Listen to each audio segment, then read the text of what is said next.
Time to act.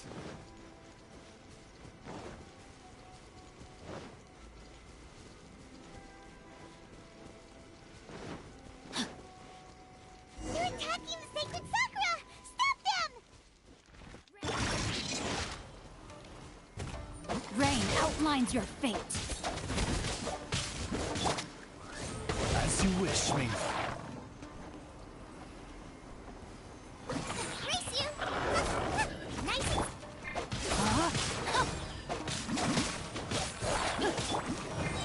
Leave it all to me, as a dutiful maid would.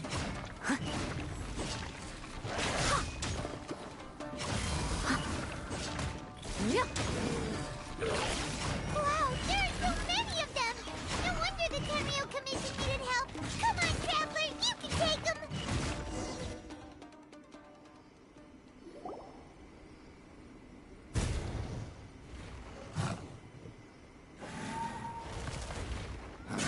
Torn to oblivion!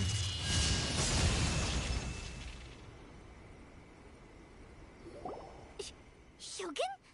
Wait, no! Could also be A! Oh, it's you two. It has been a long time.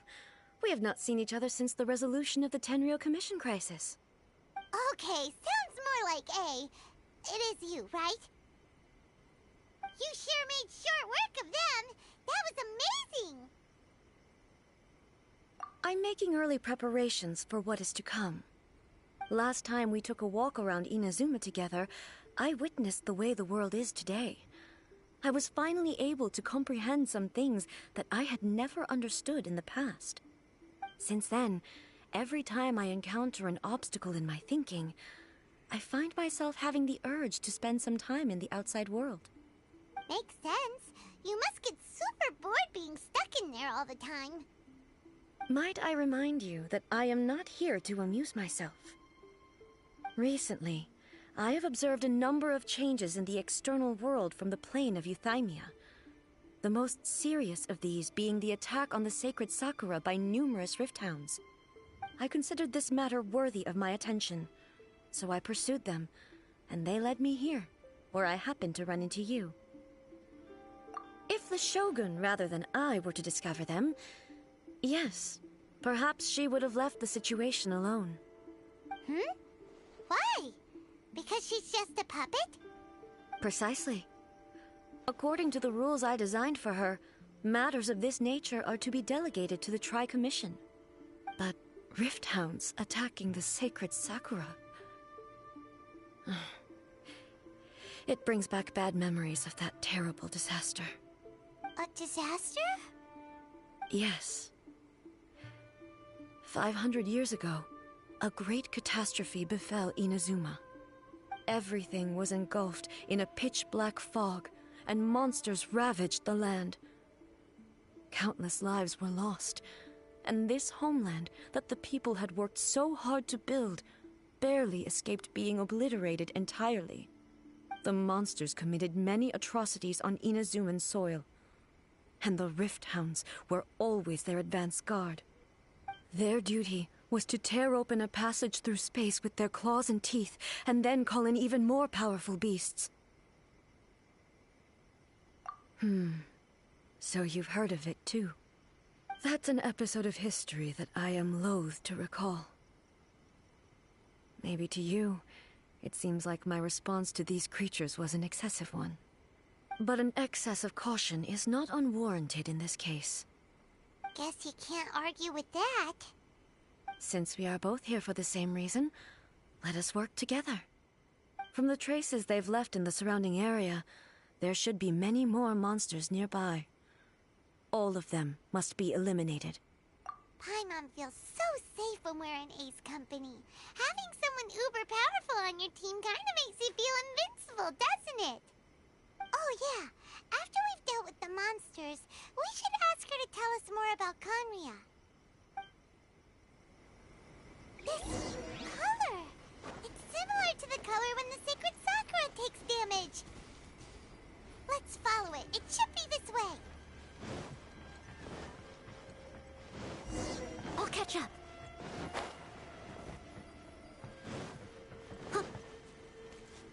I'll catch up.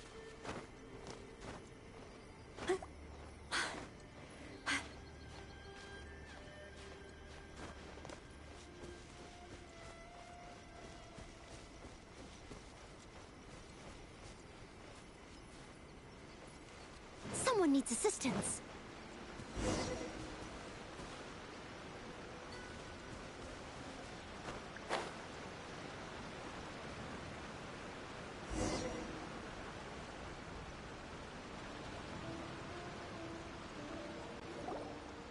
We are lucky. The damage is not too serious. The Yashiro Commission will be able to nurse the root system back to health. This stuff that's flowing out, is it sap or something? And how come it's glowing? Huh?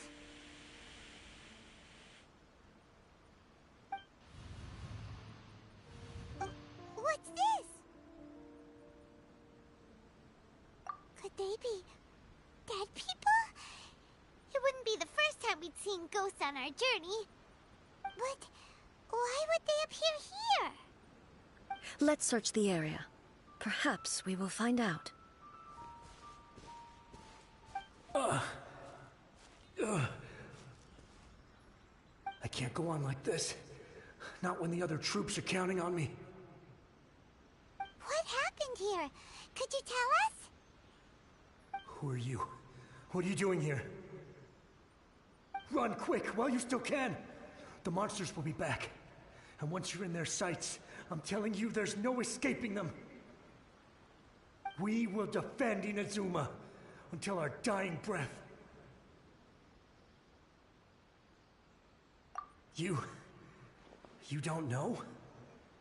Inazuma is engulfed in darkness. Beasts and horrifying monsters are everywhere. They are merciless, ferocious, and they will devour everything in their path. Every last trace of humanity's existence, I tell you. They'll devour it all. But look, none of that seems to be going on around here. Not right now, but they'll be back. Look, get out of here. Now! There's no time left! The Almighty Shogun is gone. So is Kitsune Saigu. There is no one left to rely on but ourselves. I don't know how long we can hold out for. But if we abandon our hope, then we've got nothing left at all. Don't worry, I'm right here. It's the Shogun? You're back! Please, we beg you. You have to help us. You have to save Inazuma. Only the glow of your supreme lightning can dispel this terrible darkness. Please, or the whole of Inazuma will be reduced to a hunting ground for the beasts. Calm down. The war you speak of is over. Over? But what do you mean? Shogun? Look around you. The grass grows green and lush, and a soft breeze blows. This is Inazuma at peace, as you will no doubt remember. There are no monsters, nor is there anything else here that could threaten your life. What? But how? Just moments ago, they were everywhere. I saw them tear my comrade to shreds with my own eyes. Hey, calm down. Everything's fine now. Huh. I think I understand. Almighty Shogun, you saved Inazuma. Yes, we were right to place our trust in the Almighty Shogun. As long as the Shogun is with us, Inazuma will last for an eternity. Thank you, Your Excellency. Thank you, thank you. What's wrong with him? He's gone. Paimon can't even begin to understand what that was all about. But somehow, Paimon feels all sad and hopeless. If I am not mistaken, what we just saw was a samurai's memory that was buried in the land. The sacred sakura can absorb and purify the filth in the ley lines. After the Rift Hounds attacked, some of this filth leaked out through the cracks in the trunk and formed a physical entity. An entity formed with strong filth would be highly aggressive. But when purified, it presents in the form of a memory. Purified filth quickly dissipates and will be absorbed by the ley lines shortly afterwards. In other words, it cannot exist for too long. So the memories of the ones that died are all appearing at this moment? Yes. That soldier was one of the many thousands who made the ultimate sacrifice. What he was describing just now was precisely the disaster that happened in Inazuma 500 years ago. Yes. Inazuma was facing many great crises at that time. Some were local in origin, while others came from the now fallen kingdom of Kanria. The disaster in Inazuma caused me great concern. I felt that I had to step in before it was too late, otherwise it would spread to all of Teyvat. But my friend, Kitsune Saiku, reassured me that I had nothing to worry about. She would shoulder the responsibility of protecting Inazuma and mobilize all forces at her disposal to combat the threat.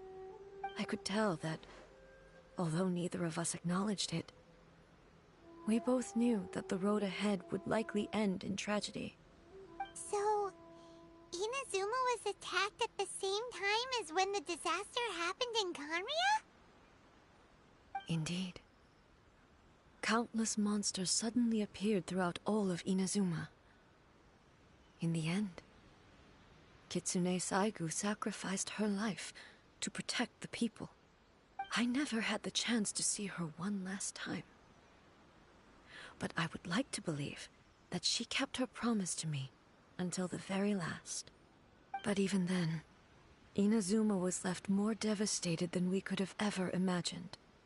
Those terrible tragedies left great wounds that are still felt to this day, both on the land itself and in my heart.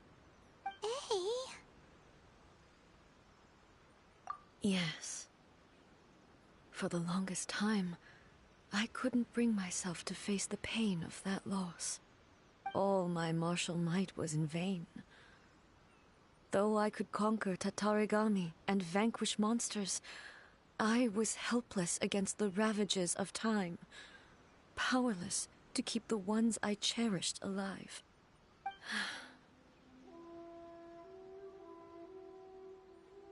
But after my clash with human ambition, I thought long and hard. Now I realize I cannot fixate on the past forever. When I traveled around Inazuma with you, I caught a glimpse of how the nation has progressed over the centuries. A glimpse of human potential. Everything far exceeded my expectations. Moving forward inevitably invites further loss, but also new encounters. Just think of that soldier. Despite all the losses he had experienced, he still chose to keep fighting for the sake of moving forward. All those who sacrificed themselves back then gave their lives fighting for a future. But perhaps the future they were hoping for is not the eternity that I once strove for. As Inazuma's god, it is high time I honored their wishes. Warriors of the past, who spilled your blood on this land, your noble souls now rest in this earth. I will never forget you, and all that you did for Inazuma. He's taking all this pretty hard. Come on. Let's keep investigating the damage to the sacred Sakura.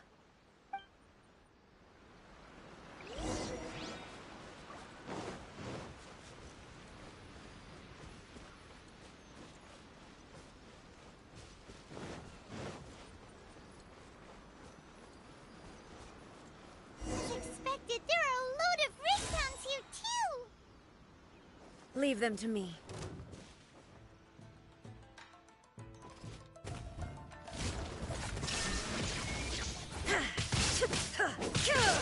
Now you shall perish!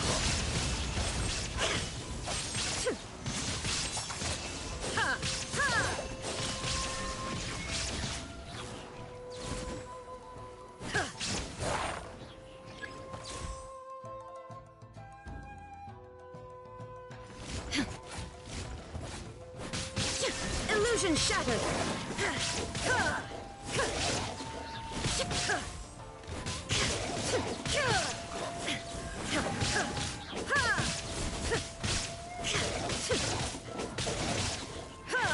There is no escape! Torn to oblivion!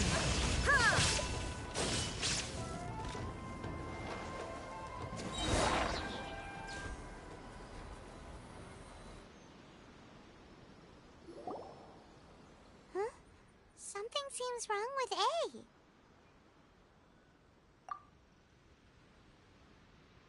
Why would you ask that?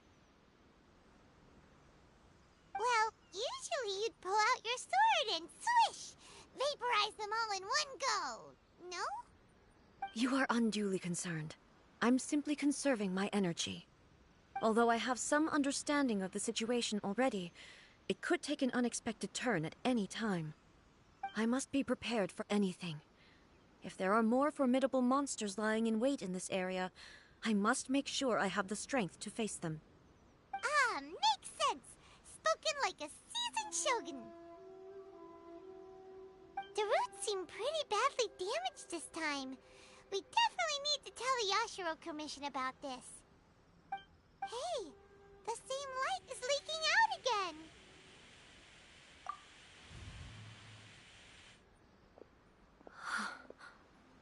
Furuyama? Is that you? Almighty Shogun, what brings you back so soon? I thought you were off fighting a battle in a distant land. Fighting a battle in a distant land?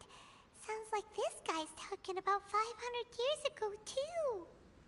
Allow me to introduce Furuyama. He is a tea master and a member of my retinue. Though blind, Furuyama is unparalleled in his ability to appraise tea. He brews some of the very finest tea in all of Inazuma. Your Excellency, you shower me with praise undeserved. I have simply had the good fortune to be in Your Excellency's presence long enough to become acquainted with all the skills that are required of me. It sounds like the Almighty Shogun has brought a guest.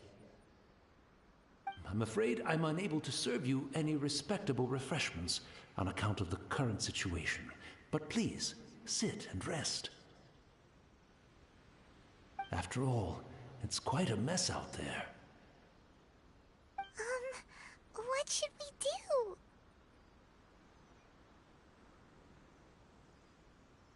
Oh, yeah. Sheesh. There's monsters everywhere out there. It's pitch black and loads of people have been injured. I see. So, they have fought their way this far already. Most of the residents in this neighborhood have already escaped. They wanted to take me with them, but it seemed rather pointless to me. So, I decided to stay.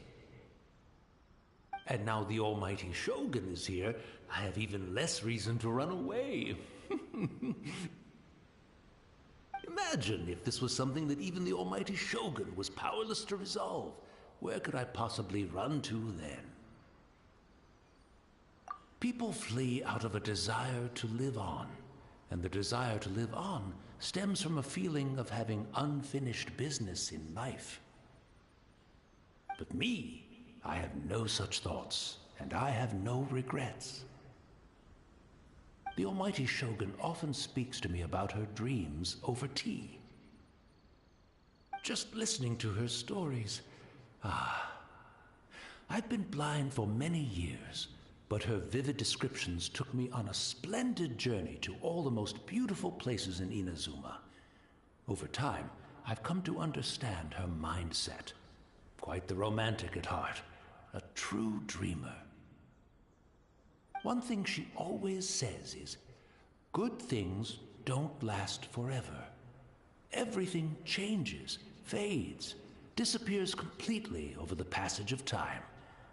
And so, people must make the most of the life they have, seize the chance to enjoy it while it lasts, and have no regrets in the end.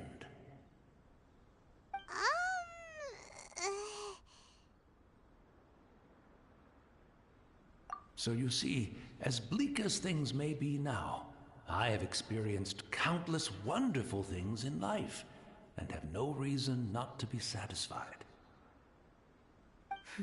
Perhaps you are right.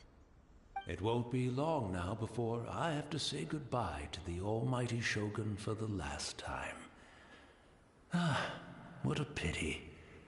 I'll never get to see what Inazuma looks like after the almighty Shogun rebuilds it anew. But I suppose it doesn't matter. Everyone says that Inazuma has turned dark now, but to me, it went dark a long time ago. Once this catastrophe is over, life is sure to spring forth anew. But even if I survived until then, I'd probably be a hopelessly befuddled old so-and-so by then. So, never mind, eh?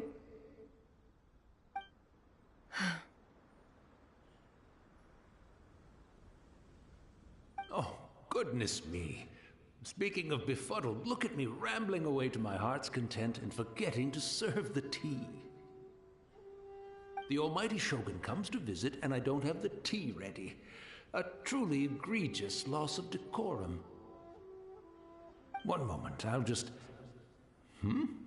Where in the world is the tea set?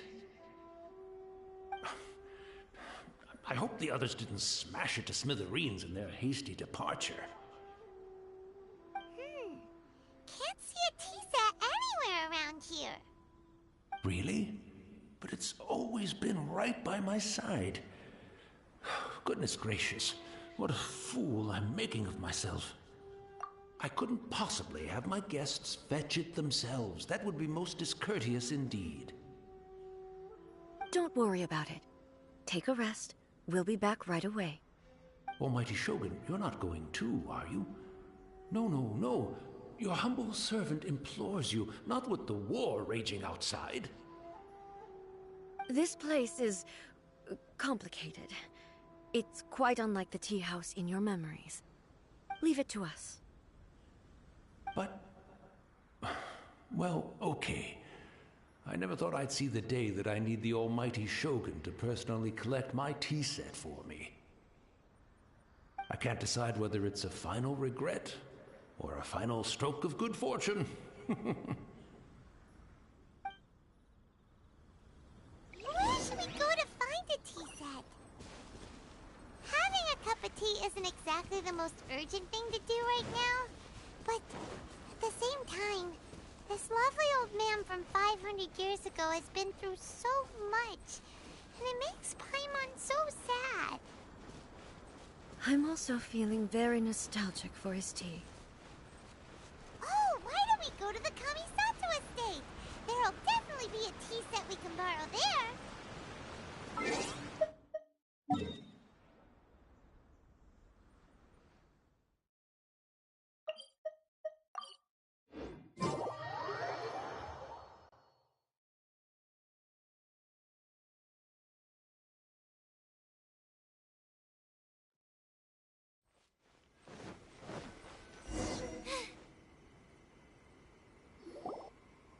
It's the Traveler. And the almighty Shogun. How might I be of assistance, Your Excellency? I wish to borrow a tea set from the Yashiro Commission. Oh, sure. I'll fetch that for you right away. Please step into the courtyard and have a rest, almighty Shogun. Oh, and I'll inform my lord about your visit immediately. Ah, and the tea set. I'll bring that here as soon as it's ready. Be at ease. I'm not here to see Commissioner Kamisato. Actually, I'd prefer to spend this time chatting with the Traveler. Please, fetch the tea set at your convenience. No. I am your humble servant. I daren't think of my own convenience when the almighty Shogun graces me with her presence. I'll deal with it right away. Well, it's not often we have the chance to chat. I'm sure you must have a lot of questions. Right. Paimon wanted to ask that too. The almighty shogun that he described didn't sound anything like you at all. I seldom had the time to drink tea. Any free time I had was spent practicing martial arts. So, in the vast majority of cases, the one he made tea for was the former Electro Archon, who was also my sister, Raiden Makoto. He may well have had an inkling about there being two Raiden Shoguns, but he always acted as if he was completely unaware of it. The philosophy of life that he shared with us just now, that was Makoto's view on reality. She always saw things that way. You and Makoto had pretty different views, huh? Indeed we did. It was the biggest difference between us. In her eyes, the most precious things in this world were dreams. The yearning for a better future held by living beings. They are similar, but not identical. When you came charging into the plane of Euthymia, I saw human aspirations light up the sky far above in the form of countless stars. This somewhat shook me. Now, it seems like she was right, while I took the wayward path. Wow. There sure was a lot going on beneath the surface. Makoto saw a bigger picture than I did. In her view, a dream is more imaginary, more abstract than an ambition. An ambition is a yearning for something material, or a concrete outcome. It is finite in nature, and will be replaced by a new ambition in due course. Makoto was more concerned with the force that drives humans to constantly generate new ambitions in the first place. It is something innate, rooted in instinct. In other words, it is something eternal. That's, quite a lot to take in. To put it simply, Makoto wasn't concerned about outcomes.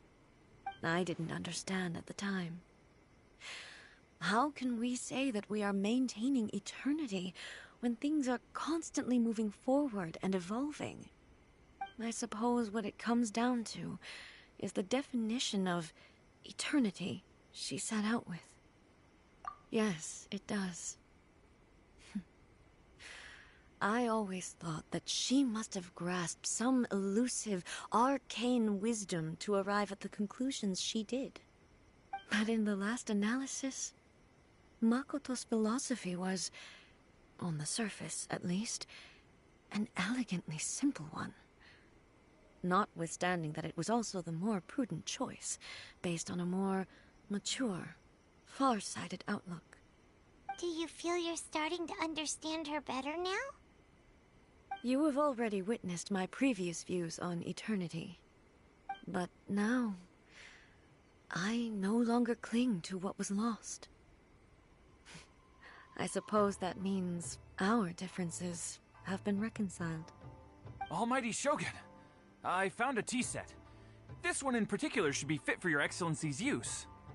It's quite beautiful. Thank you. You are too kind. A humble servant such as I does not deserve the gratitude of the Almighty Shogun. It's all good, sir. She's actually pretty chill. Let us return. We ought not keep Furuyama waiting too long.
looking for a tea set himself, would he?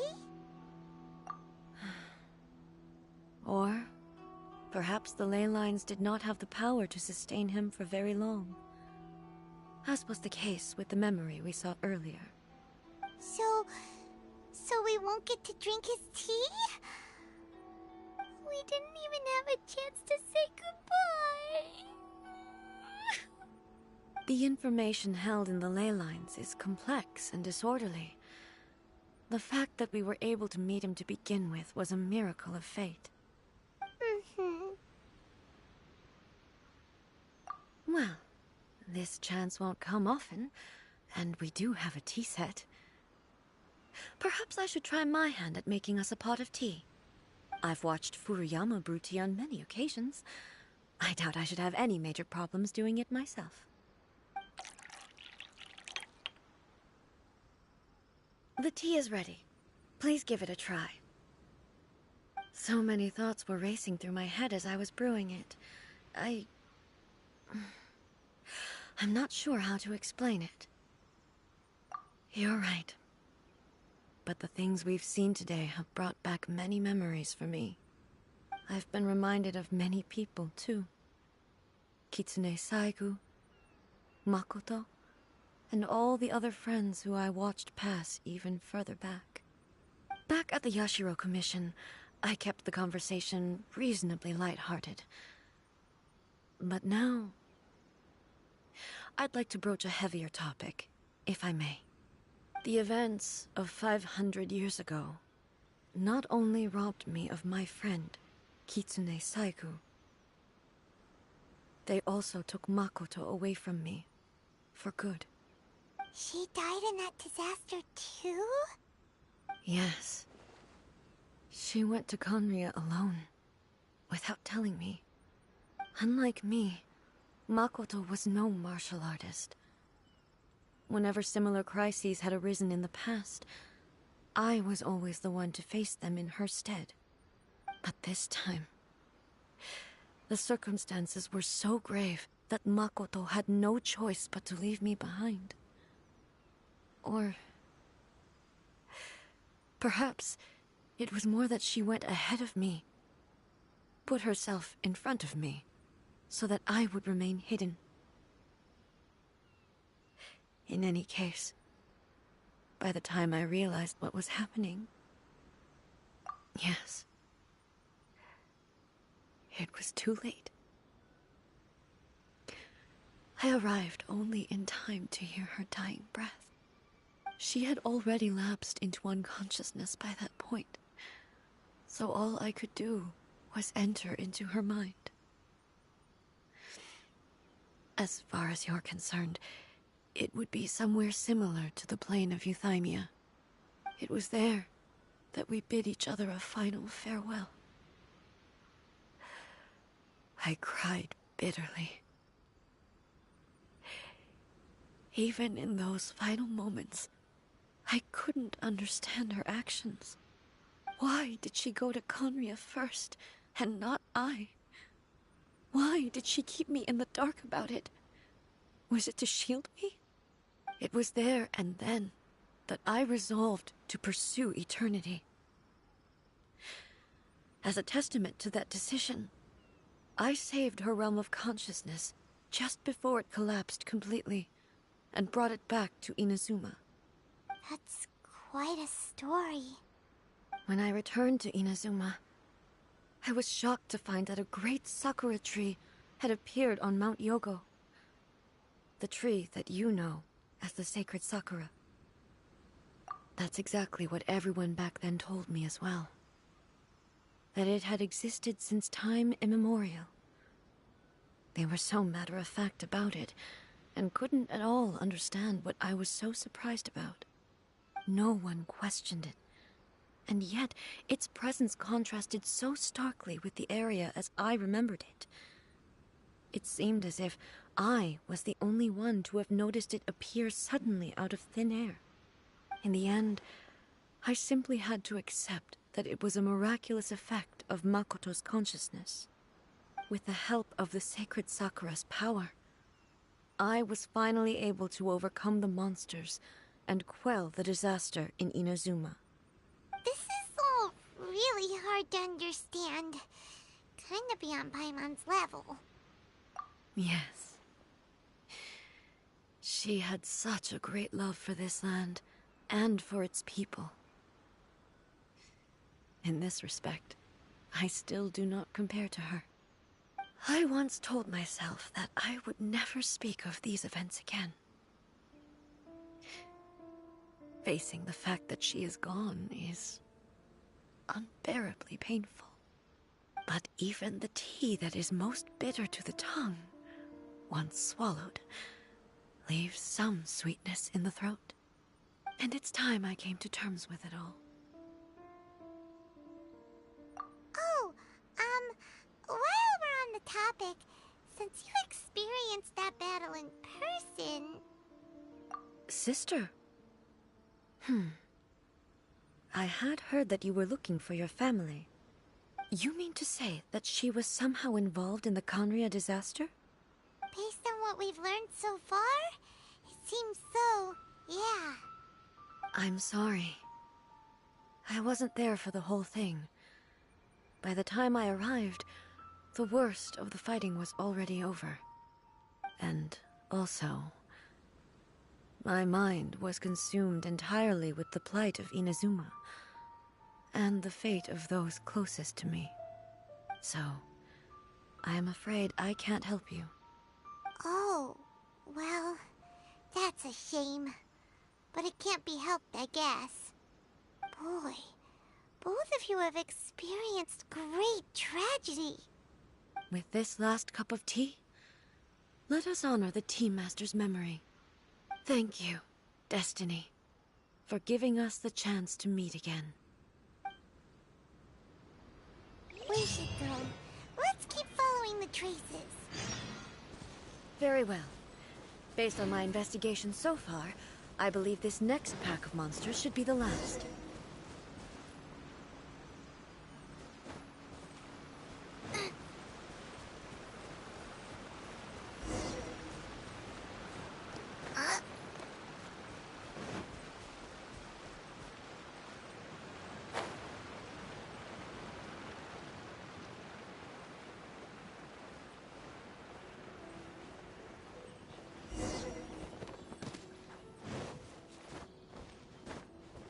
Race you!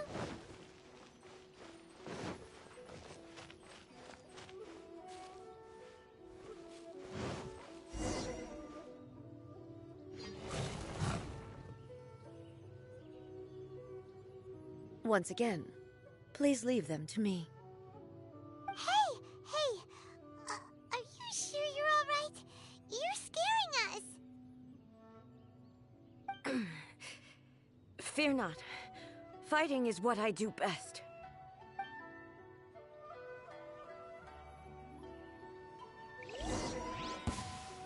Illusion shattered!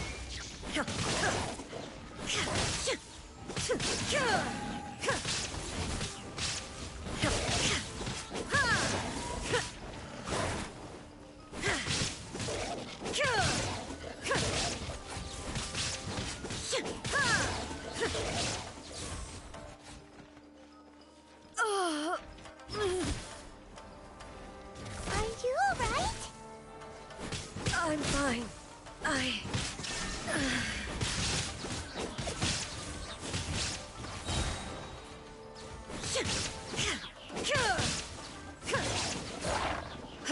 Illusion shattered!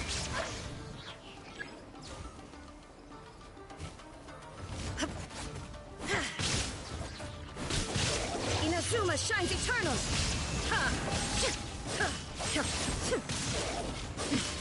Transcend all constraints.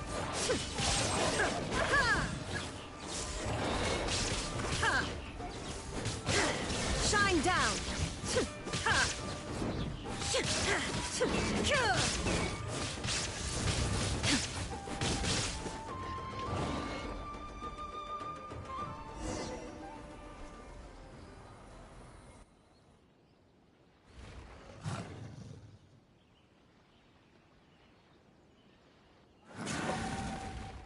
Hey, maybe you should leave this one to us.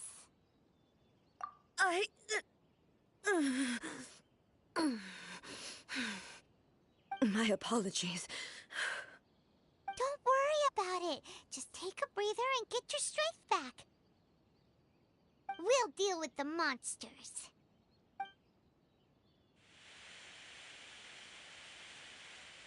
Look, that's the same light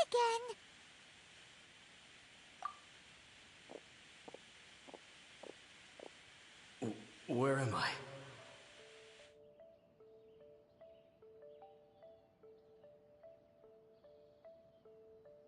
Who are you? Almighty Shogun, you're here too! Are you injured, Your Excellency?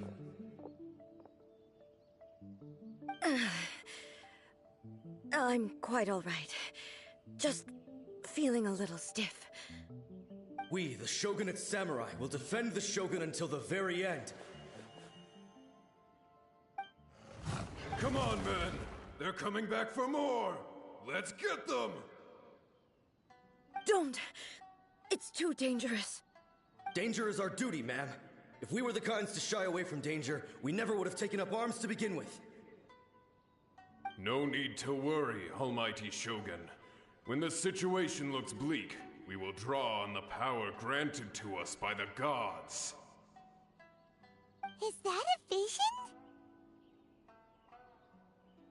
It certainly is. I know the gods are omnipotent, and their willingness to grant their power to humans means they have high expectations for us. If the Almighty Shogun is in trouble, now of all times is the moment for us to honor that.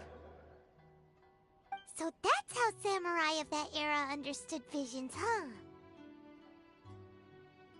Nobody knew where Your Excellency had gone, and we were starting to despair. But now we've found you. You're right here with us. Just the sight of you appearing before us once more has reignited the hope in our hearts. This hope is the light that will guide us out from the darkness. Everyone, on me! We'll help too! Huh? Affirmative, but watch your backs.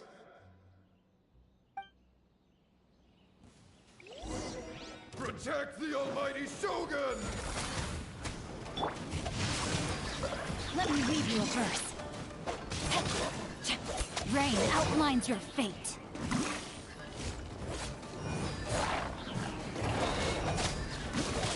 Midnight Phantasmagoria! As a good knight should.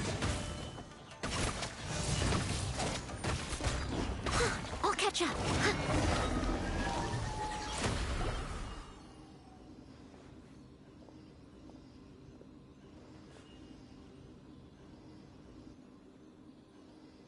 It seems like their attacks are finally over. I've never fought so fiercely before. Thank you all. Are you okay? Maybe you should keep resting. I'm fine. I feel much better already. You fought phenomenally. It was truly awe-inspiring. The monsters will definitely come back. And when they do, it'll be more than a few Rift Hounds this time. Quickly, escort Her Excellency back to Inazuma City, and regroup with the General's forces as soon as possible. When everyone sees the Almighty Shogun safely returning, their spirits will be lifted. Well, what are you guys gonna do? We will stay here and guard against the monsters' advance. We cannot afford to let them get any further. We are brothers in arms. As long as we stick together, we can face any number of monsters that come our way.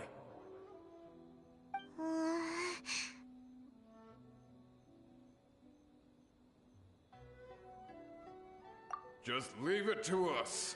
Fighting is what we do best.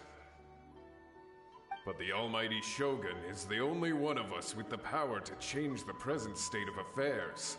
Only Her Excellency can turn back the tide of despair and lead us onward into the future. No matter what kind of threat faces Inazuma, we will always place our faith in the Almighty Shogun. Oh. Thank you all very much. I promise you that I will create a bright future for Inazuma. I should not have left it this late to make this promise. But from this moment forth, know that I shall be true to my word. Don't worry, Your Excellency. We will never doubt your word as long as we live. With you leading us, we will claim back everything that Inazuma has lost. Glory to the Shogun! Glory to the Shogun! They're gone. It was both. The people's sacrifice has always caused me immense pain. But in dwelling on the tragedy, I overlooked their splendor. The grief blinded me to how brightly they shone in their final moments. The result being that in the centuries since their sacrifice, I have dishonored their will. You could take the view that whatever I say to them is meaningless, because they are but disembodied memories held in the ley lines. But even so, they are due a resolution. I owe it to them, and to all the people who have placed their faith in me to date. Well, Paimon thinks that even if it's a few hundred years later, you're doing right by them now, and that's what counts. Thank you for your comforting words. But this is my basic duty as Inazuma's Archon, and I have neglected it for far too long. I used to think just like that samurai, that I was first and foremost a warrior, and my only duty was to face whatever challenge came my way. But what Inazuma needs more than a warrior is someone like Makoto. Even though I am utterly unlike Makoto, and can never become the person she was, I still need to do the things that she would have done. Yes, they are. They are strong and resilient, and have much to be proud of. As the Raiden Shogun they revere, I should not be the one to hold them back. Well said. Sounds to Paimon like you figured things out. Change will come to Inazuma, and with it, new possibilities. This will take time, but eventually, the future will bring healing to the scars of the past. No matter how long it takes, I am committed to bringing this to fruition. This is my promise. Now that we've dealt with the Rift Hounds, this matter is halfway resolved. It does not appear that the threat will escalate for the time being. I will leave the Tenryo and Yashiro commissions to handle the follow-up work, such as investigating the origins of this incident and tending to the root system. Alrighty then, let's move on.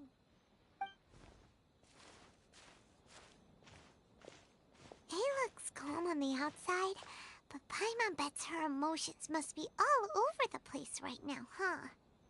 She seems to have changed a lot since we last met her. Huh? What's wrong, eh? Come on, keep up!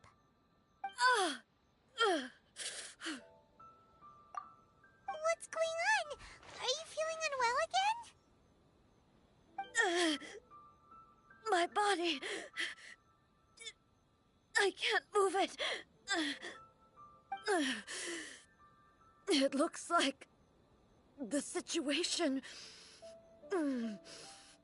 is more serious than I thought. No need. She is calling me. The time has come.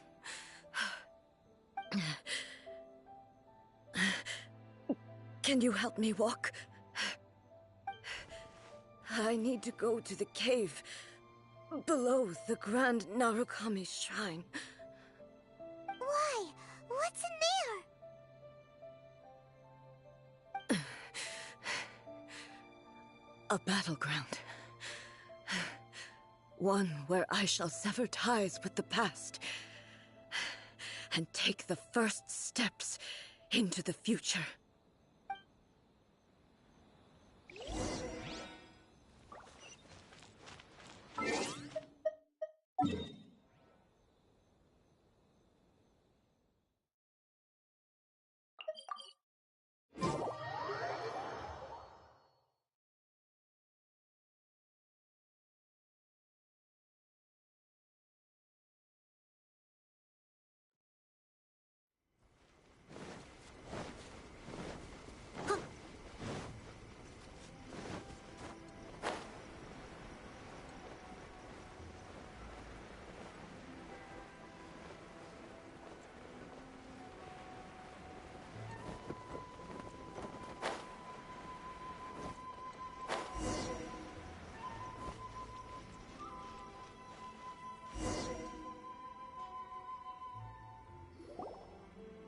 We're finally here. The entrance should be nearby.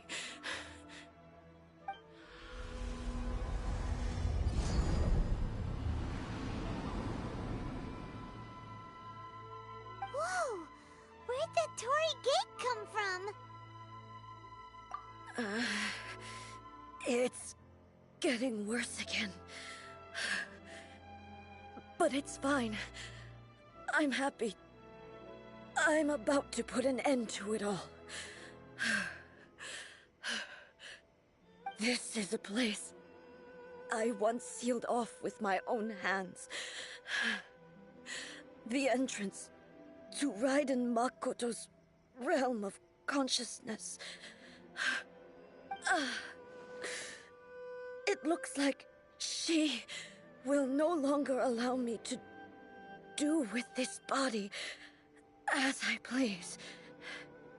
Huh? What are you talking about? And who is she? Makoto?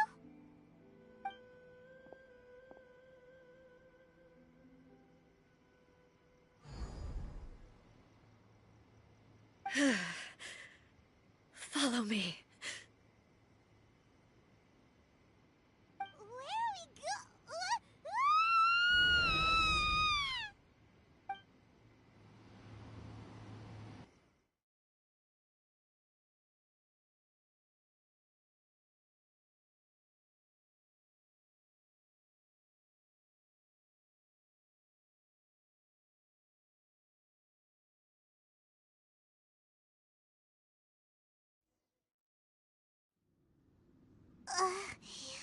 Paimon's dizzy. Where did we get sucked into this time? Whoa. This place... Look! Look over there! It's another A! We meet again, traveler. This body is an assistant to the one within, but it is also the guardian of the rules. Should the one within wish to stray from the rules, this body shall stand in her way. Wait! Paimon knows that voice! Is that... the puppet? You have wandered the realm in my body, and you appear to have grasped the true essence of eternity. You believe your present self has greater certainty than your former self. Thus, you believe your present self is correct, don't you? But have you really been enlightened with new ideas?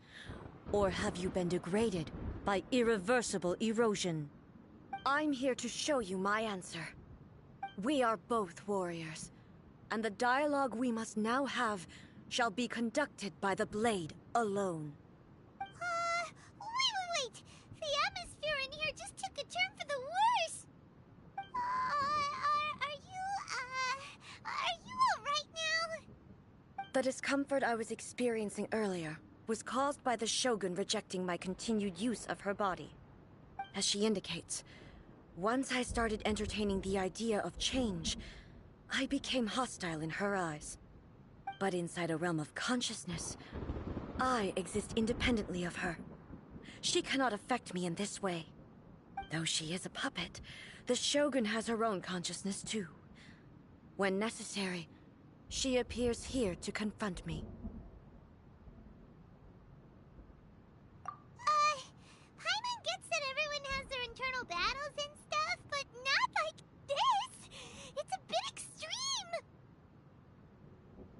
Hey, showdown with the Shogun?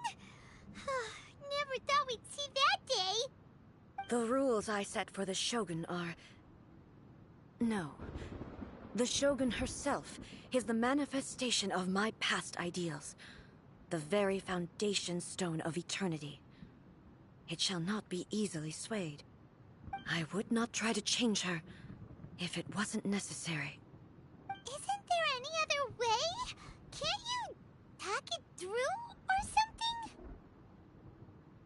But they both just want the best for Inazuma. My form is a symbol of supreme majesty, in which has been vested power over all the realm. It is the cohesive embodiment of all that constitutes the Raiden Shogun.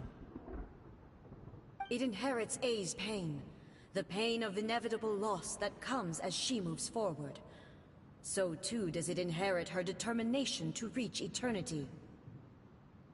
Every action undertaken is for the sake of resisting erosion. Determination, courage, love, hatred, all of these will be degraded and distorted by the incessant flow of time. Only rules shall remain constant for eternity. Those were my thoughts when I created you. Now, they are towering obstacles that I have no choice but to overcome. You wish to make yourself my enemy? I am your past, the everlasting law, the guardian of eternity.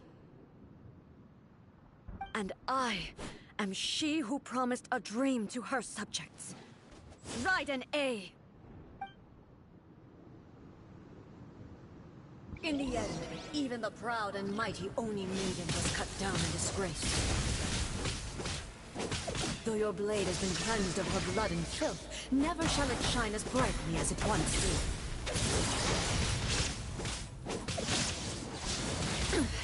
Insolent. Weak. Pathetic. Shine down!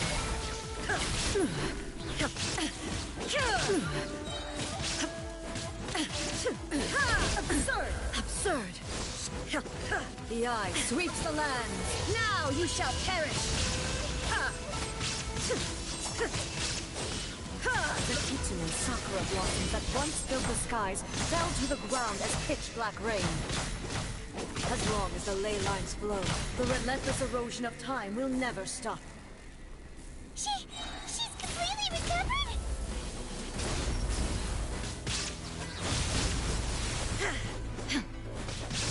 Weak. Be gone! Illusion shattered!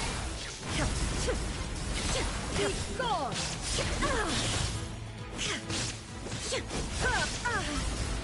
This one, a fleeting shadow.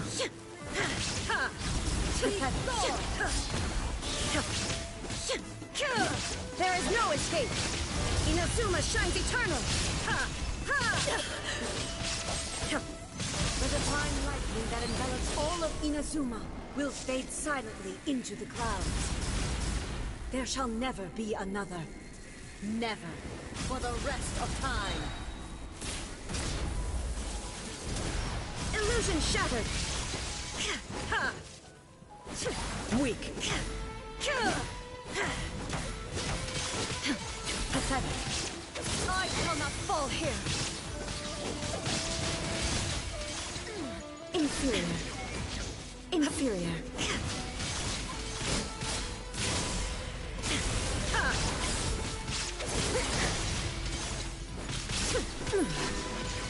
Torn to oblivion!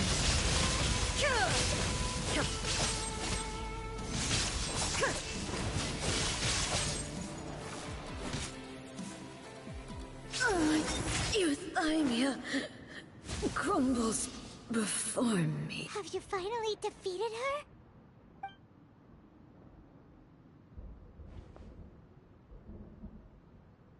It appears your martial prowess has not dulled. But how long can your will remain strong? How the heck? In this realm of consciousness, her existence is tenacious indeed. She was built to resist erosion. Her will is stronger than any other living beings, including you and me. Then, does that mean this is gonna be a never-ending battle? Maybe. But I have to prove to her that my present will is no product of erosion.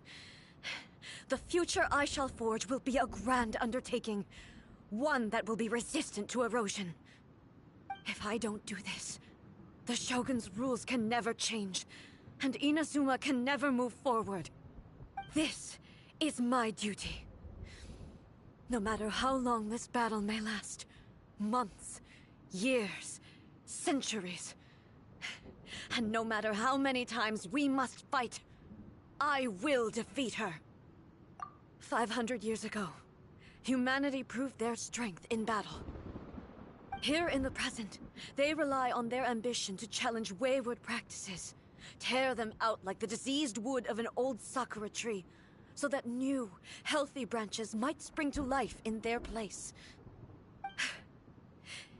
It is about time that I learned to trust them. I understand that. But if the dreams of which Makoto spoke are true eternity, a short moment for which the Shogun does not exist is nothing to fear.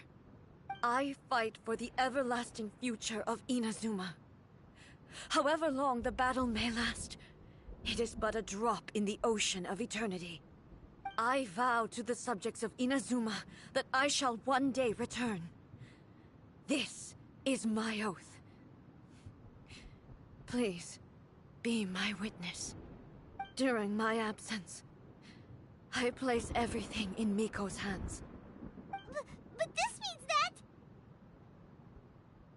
Pass on my words.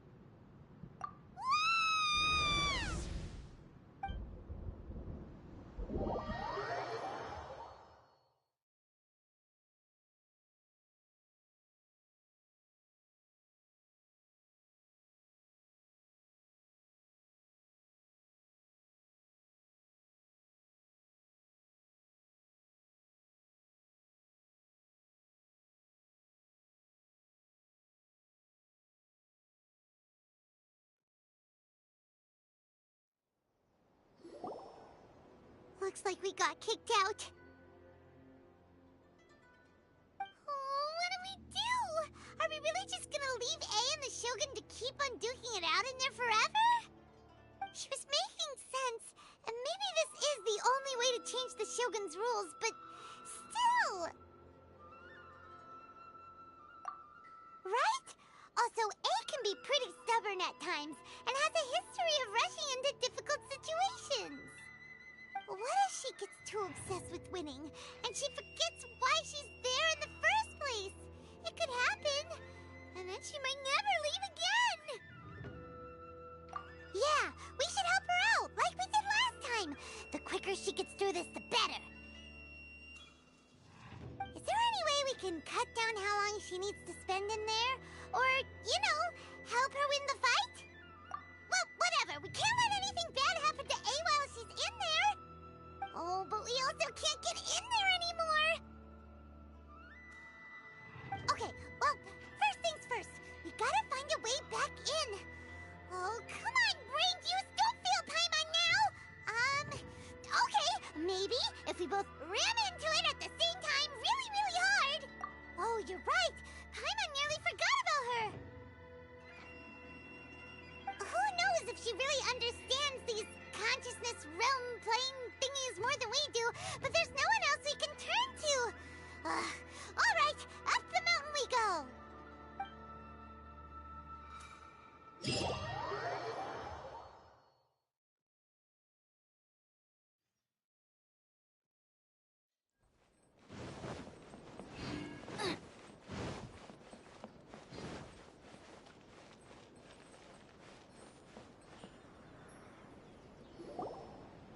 Someone's not in the best of moods. Let me guess. You're all tangled up in another situation and need me to unravel it for you. I hope you realize how lucky you are.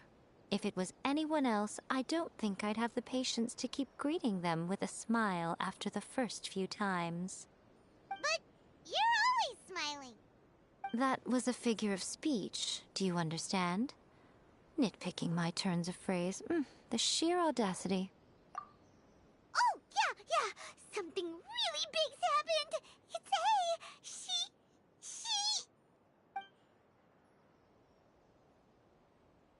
Oh, okay, I see. So, A's decided to palm Inazuma off on the humans, while she goes off on her own to fight a fierce battle that doesn't even have an end date. Impossibly stubborn. Jumps straight to the most extreme course of action imaginable, presumes her sheer will can see her through, despite a near impossible goal that requires nothing short of the very peak of her abilities. Yes, that sounds like A all right. You know as well as I do that she's always been like this. Why start fretting about it now? Rushed into it without thinking. Well put. Oh, she acts like such a child sometimes.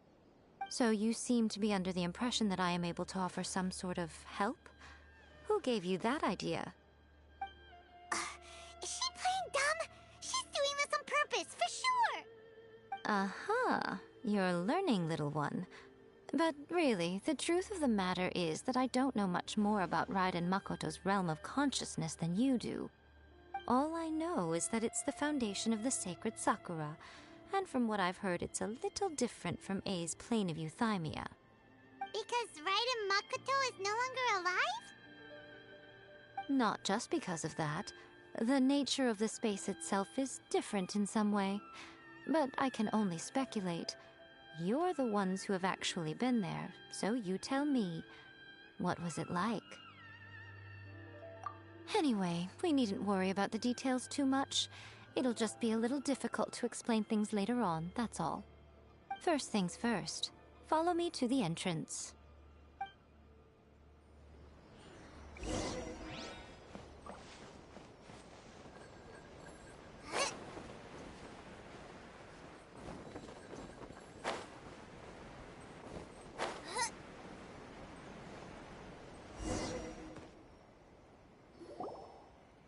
Now then, I always have my ways. It's just a question of how crafty I need to be. To the outsider, the realm of consciousness is a very abstract concept. Luckily, I'm A's familiar, so I can sense her rough whereabouts. In other words, even though I can't pinpoint the exact spatial location of this realm, I can still send you to where A is. So, it's abstract, but has a location, but you don't know where it is, but you can still send us there. What? Yes, no need to try and understand it. Let me put this simply. Right now, she is surrounded by chaos. Everything is turbulent and disordered. If you try to force your way in, you could be swept away by a giant wave that sets you down in an unknown corner of space-time. This is precisely why when entering the plane of euthymia, it's much safer if you place your consciousness in a physical object first. What? Alright, well, Paimon's staying here then. You two can go in. Suit yourself. Worst case scenario, all we stand to lose is A. So what's the big deal? You... Paimon's had it up to here with both of you! Fine! Paimon's coming too. Oh, well, if you're quite sure, then of course. Now, I shall send you on your way.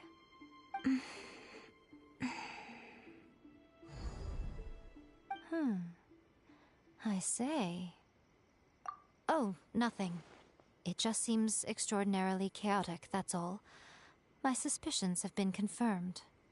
By the way, remember to focus constantly on your heartfelt wishes when you enter inside. Only a strong enough will can prevent you from being swallowed by the giant waves of abstract space. Only if you are strong enough can I deliver you to the right destination. Well then, the door is open. Hop on in. I'll stay outside and provide what stability I can. I'll be ready to respond if anything happens. I'm placing my god in your capable hands. For my sake, and for Inazuma's, please. Bring her back. Miko, you better know what you're doing!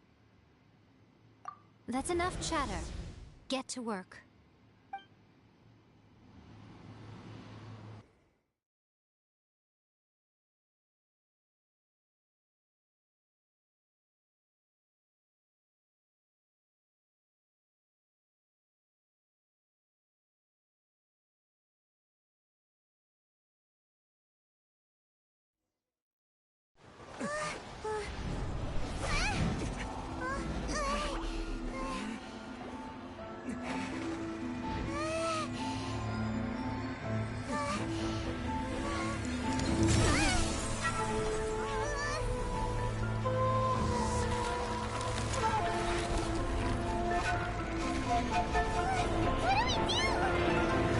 Remember to focus constantly on your heartfelt wishes when you enter inside.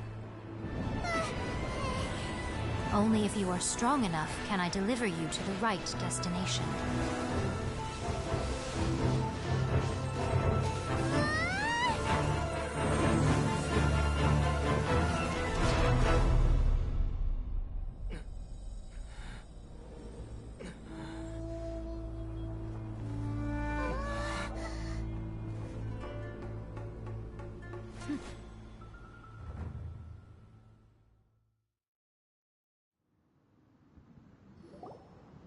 Huh? How can this be? You have returned. But how were you able to get back in? And how come you have not changed at all in all these years? This is a duel to remember. It is as if we have returned to the moment when the laws of eternity were first established. Your will today is as strong as it was back then. Over countless battles, not once have you lost, and never have you shown the slightest hesitation. Had I made all enemies of eternity stand against you, you still would not have wavered. For your firm commitment to enforcing the rules, you have my admiration too. You bring honor to the title of Guardian of Eternity. Now these two return once more to this space. An inevitability of fate, perhaps. Then, let this be our final duel. The conclusion to that which began 500 years ago. Final duel? So you're finally willing to... Stand back, traveler. I'm going to be the start of something new. The time our duels took to fight was long enough to witness the rise and fall of nations. The energy they consumed, great enough to vaporize the oceans and turn day into night. And the will they demanded, sufficient to penetrate minds and crush dreams. Yet, you have endured. I will endure forever. Illusion shattered. Witness the final calamity.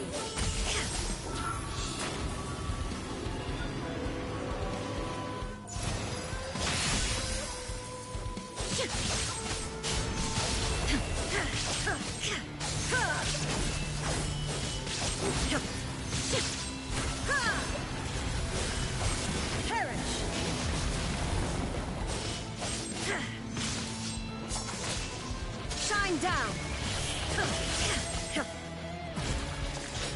Eternity is in my hands!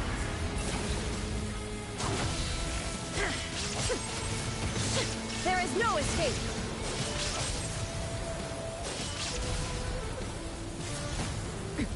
Erase all threats! Illusion shattered! The will I carry within me will never be eroded nor destroyed!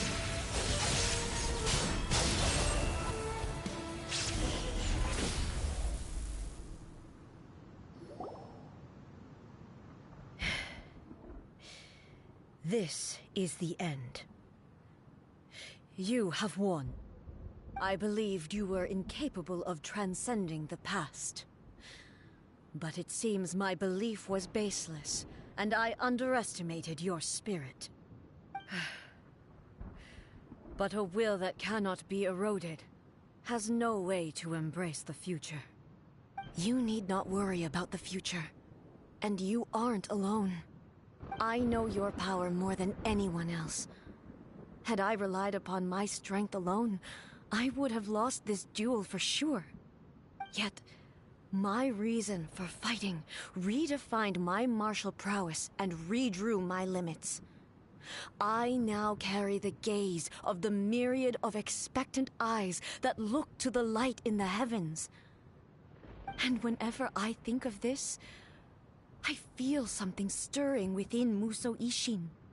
The blade that I inherited from Makoto seems to be trying to guide me, to encourage me. I noticed it also. Just now in the heat of battle, it seemed to unleash a new and unfamiliar power. This power is beyond the limits of my understanding. This blade belonged to Makoto. Perhaps it can only respond to me with its full power when I truly understand and believe in her. When I clasped Musou Ishin in my hands, I had the feeling that she was by my side once again. It was at once a familiar feeling and a strange one. Makoto barely wielded a blade in her life, and yet her blade brings me closer to her. You have my approval. Your present will is not the product of erosion. I shall no longer stop you from attempting to modify the rules. From this day forth, this body will remain your assistant. I won't design any more rules that can never be changed. You used to represent my past, but from today onward, you are me. Makoto never saw me as a fearless weapon. Likewise, I should not regard you as a mere tool. You truly have changed. I suppose this is what humans call growth. I understand. I shall become your shadow, just as you were once Makoto's shadow. The duties I perform will not change. But as a warrior, I look forward to the chance to fight like this again in the future. Do you say this because you have not yet reconciled yourself with your defeat? It was simply a new experience for me. One that is worth reliving. Have you finished fighting then? Like, for real this time?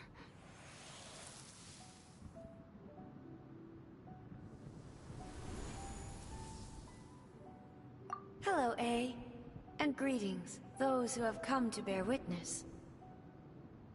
I am Raiden Makoto, the previous Electro Archon, who failed in my duties and left you all to pick up the pieces.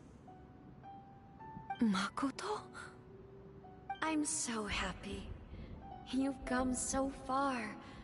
I always knew you would make it here in the end. I left a faint fragment of my will in Musou Ishin, so that in the moment that you unleashed its full power, I too would be released. A convoluted way to reach you, but... well, you held such deeply entrenched views at the time that you wouldn't have listened to a word I said. There was no time to wait for you to have a change of heart. Please forgive me. All I could do was find some way to wait until you came to me. But... you never mentioned this to me. Everything happened so suddenly. I'm sorry. I've always felt terrible for having to entrust Inazuma to you all of a sudden. I should have been the one to impart these ideas to you, a little at a time, to dissuade you from your pursuit of stillness. Did you know what was about to happen in Conria? I had some sense of it. That place was not somewhere that any Archon could afford to ignore. In my present form, I can no longer perceive time. I don't know how long we have been separated before this reunion, and I don't know what Inazuma has experienced in the meantime. But I know that this must have been an extremely arduous journey for you. And I'm sure you must have wanted to shed tears many times along the way. Don't look down on me. See? You admit it. It was with this possibility in mind that I left a parting gift for you. Something to soothe Inazuma's pain. Here, take it, before my last shred of consciousness fades away. But it is you who must take the most important step.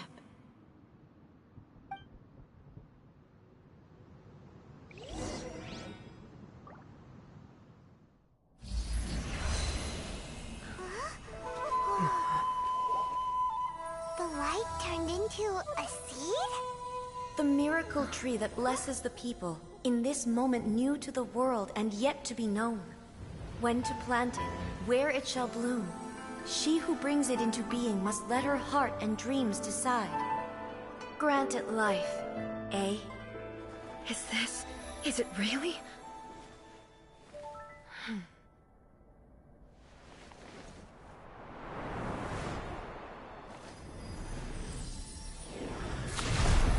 Eternity extends time into infinity. Dreams illuminate each moment within. When both shine in unison, the sacred Sakura blooms from the darkness, finally free from the clutches of the heavenly principles. Now the nightmare has dissipated, and reality is made whole. The vision we both yearn for is still further ahead. My only regret is that I cannot witness Inazuma's future, nor can I walk this journey with you.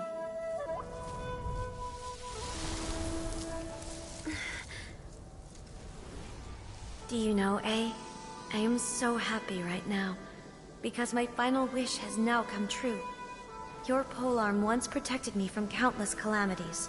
For this, I've always felt indebted to you. Though I could never repay you in full, this sacred Sakura will buy you some time until you are ready to awaken and embrace the new. What do you think? Did it do the trick? This time, it really is goodbye, eh?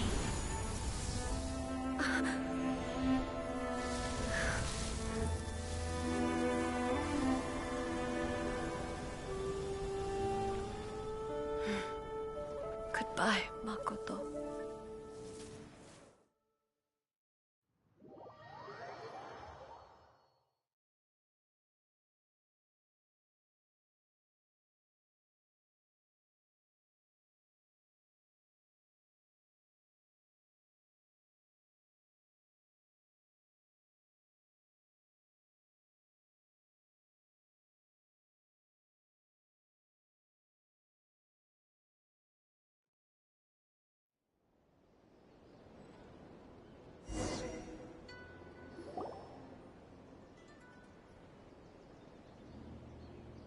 So the A of the present planted the sacred Sakura in the realm of consciousness, and it took root in the Inazuma of the past. No matter what you make of it, it's quite incredible. All of this is thanks to Makoto's power. Her understanding of eternity is much more profound than mine. Eternity is a concept intimately connected with time. When you begin to touch on eternity, the concept of time becomes murky. A place where time is meaningless and cannot be understood with ordinary logic. So that was the turbulence I was sensing. Perhaps that is the reason why you were able to return precisely to this point in time without any problems. And yet, that sense of disorderliness has now completely disappeared. I don't fully understand yet.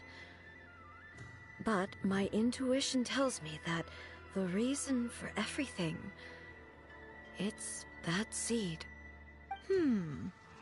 Well, I'm not convinced that it was Makoto's power alone. I know what you mean. Perhaps Makoto got a higher power involved in all of this. But whatever the explanation, her solution is what saved us all. Without the sacred Sakura, Inazuma would likely have been completely swallowed up centuries ago by that disaster and the filth. I know you've always perceived there was something special about the sacred Sakura, but to me, it has always been there. You've tried in the past to prove to me that there's a connection between the sacred Sakura and Makoto's consciousness, but unfortunately, you never did persuade me, did you? No. But I understand why now. It was because the sacred Sakura hadn't even been planted then. But don't you think that tree looked a lot different than how it does now? The sacred Sakura is within my purview at the shrine, so obviously I get to prune it exactly how I like it. Ugh. Now we see who's pulling the strings. I'm joking. That tree has been through a lot since it first sprouted. We have the loving care of Kitsune over the ages to thank for how it appears today. And obviously I played my part too. It's fair to say that very little time passed between the moment you came out of that realm and the moment you re-entered it. But in that same time, centuries of battling took place on the inside, did it not? Traveler, if I'm guessing correctly, you were repeating your wishes to yourself in your mind, weren't you? At that time, I could sense A's whereabouts, but I also sensed anomalies in the flow of time within that space. Suffice to say, time added a whole new dimension to our search. Simply establishing a location was not sufficient.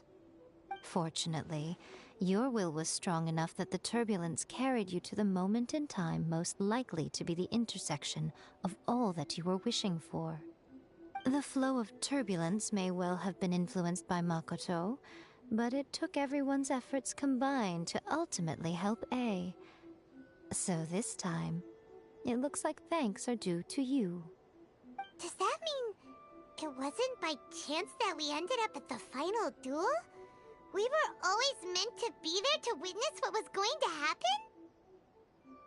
I thought that the flow of time was the same on the inside and the outside, so it was a great shock to me when the traveler reappeared. My first thought was, has a great disaster befallen Inazuma? But it turned out you had come to rescue me. You came for my sake, to help me reach the best possible outcome. You too have my thanks. You have done much for me, and I will never forget it. A, how are you feeling now? My body has fully recovered, and the Shogun's will no longer fights against me. Always thrilled to hear you're in good health. But I was really asking about your emotions. Have you managed to calm down? After all, you saw Makoto in there, didn't you? I only heard her voice. I wouldn't say I saw her. I'll be fine. It brought a few things back, of course, but I've made my decision to move forward. I have to say, this has reminded me once again just how brilliant Makoto was. She predicted all the ways in which Inazuma's future could unfold, all the way back then. She even factored my immaturity into her plan. It's all thanks to her that Inazuma lived to see this day. I just planted a seed. Yeah, it was thanks to everything you did that you got to see her again. That's amazing!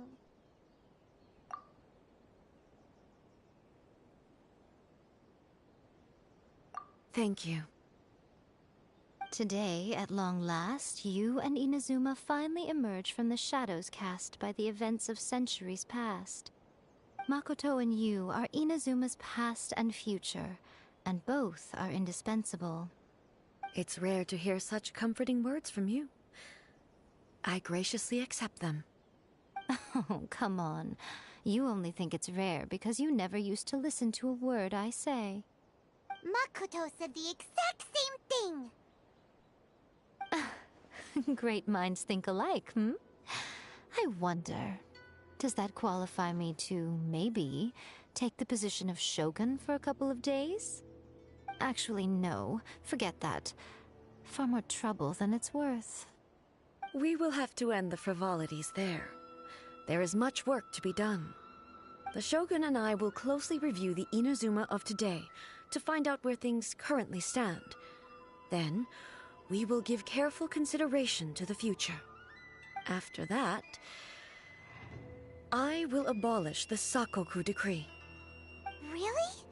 That's huge news! I am no longer pursuing an eternity defined by stasis. In which case, there is no further need to keep the nation under lock and key. I don't doubt that many challenges lie ahead for Inazuma. I'm looking forward to it.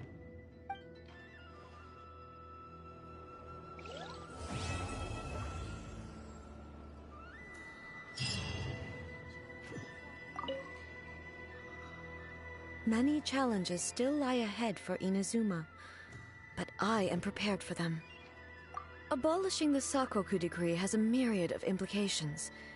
It would be folly to say that it will be all positive, and there will be no negative repercussions. For example, I can foresee the outside world posing a threat to Inazuma's businesses. These are the issues that I must work to solve. Hey, you're thinking about this all so conscientiously. I've only got as far as wondering whether I'll be able to sell entrance tickets to the Grand Narukami Shrine in the future. Honestly, Miko. Many challenges still lie ahead for Inazuma, but I am prepared for them. Makoto's gaze was always fixed on the people of Inazuma. I always assumed it was because that was her duty. But now, I see that hers was a gaze full of delight and hope. It was not just a duty, but a joy, too.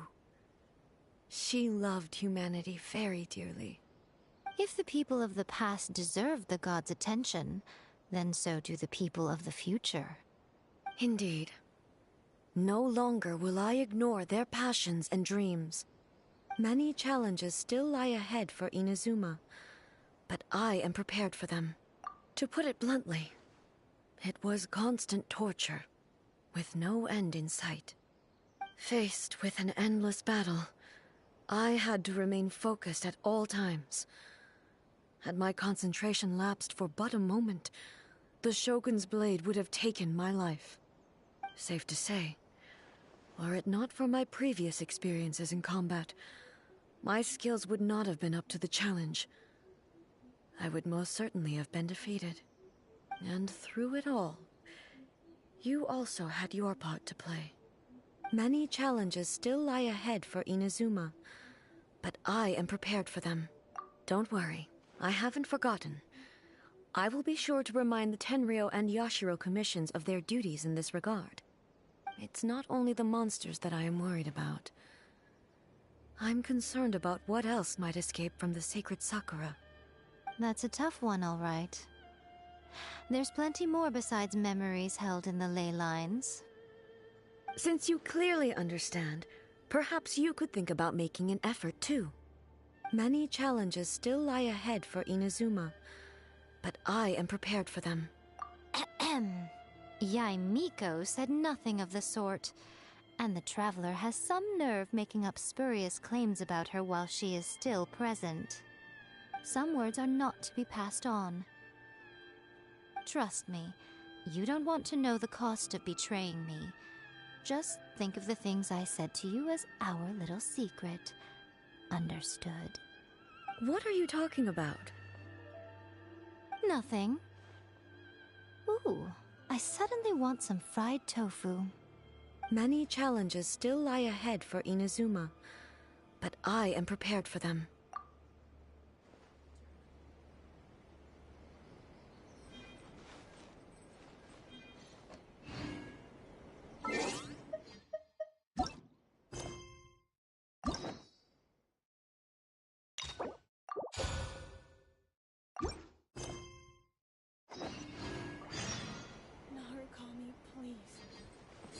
Please stay safe.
haven't been to the Yai Publishing House in a while.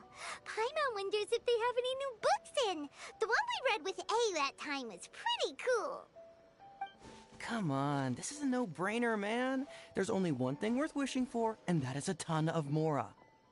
But the exam's next week. If I fail again, I'm seriously done for. I'm better off wishing that my exam goes smoothly.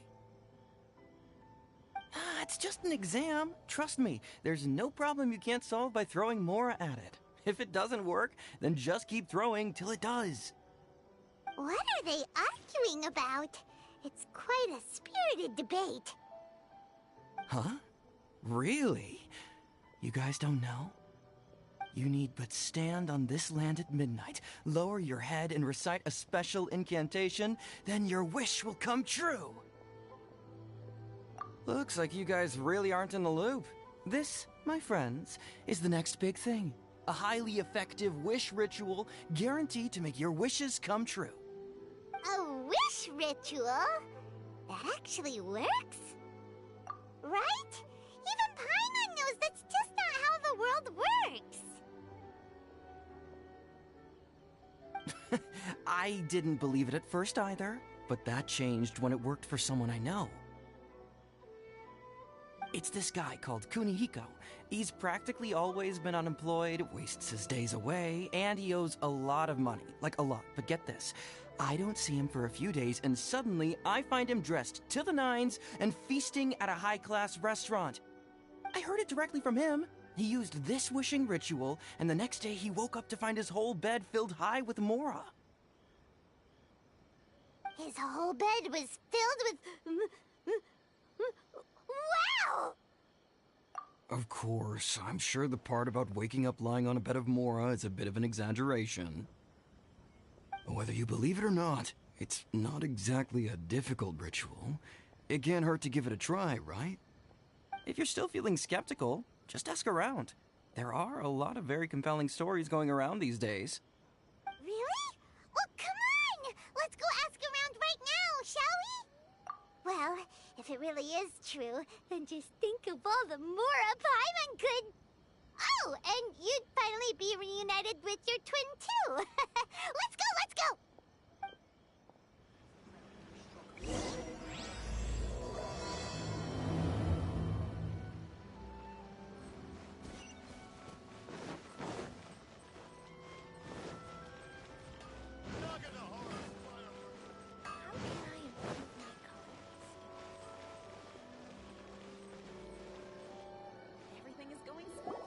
On closer inspection, it seems like there really are a lot of people talking about this kind of stuff. Hey, see those two? Paimon remembers them from the AI publishing house. One's an editor and the other's an author. Grasp the thought in mind. Clear like the light of the moon. As close as kin with you. No, thou. Wait, thee? Hear my summons, right?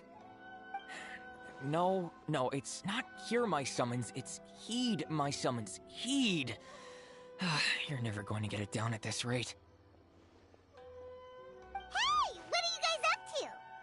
Whoa! Sheesh, you scared me! Okay. Where did I leave off with the incantation again? Incantation? Are you guys trying out this new wishing ritual stuff too? Junkichi is trying it out, to be specific. He's hit a bit of a creativity block recently, so... I'm helping him make a wish so that he can move past it. I mean, I obviously don't, but Junkichi never listens to an outside opinion, so all I can do is go along with it. Mr. Shigeru, can you please be a little more accommodating? This is extremely important to me. People have had all kinds of wishes come true. Become more attractive, get rich quick, ace their studies. I'm just a poor, struggling writer looking to get over a creative hurdle. Is that so much to ask? Anyway, I just know this is going to work. I have a gut feeling about it. Didn't you say the same thing when you went to make your wish at the Grand Narukami Shrine? Oh, I just know this is gonna work. I have a gut feeling about it. The Omamori from the shrine take too long to have any effect on your luck. Alright, enough of that. Help me get this incantation down. My new book depends on it. Look, to be completely honest, I think you need to sit down and have a good think about what kind of story you want to write. Where's all that self-confidence you had when you first started out?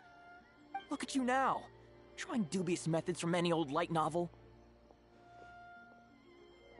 Wait. What? This wishing ritual comes from a light novel? Yep, it's from the one called A First-Hand Guide to Summoning Spirits. No, it's most likely a self-published title. It just appeared out of nowhere and took Inazuma by storm. As a fellow writer, I'll refrain from passing comment on how well the story is written, but everyone is saying the wishing incantations it contains are the real deal. Look, Junkichi, yes, everyone's saying it's real, it works, but that's only half the story. I've also heard lots of people saying that everyone who's had their wish granted using this method starts behaving strangely. What's so surprising about that? They're probably just giddy with joy at having their wish come true. This is starting to sound a little suspicious. Why don't we go to the Grand Narukami Shrine and ask Yaimiko about it? She's the expert when it comes to both light novels and the supernatural.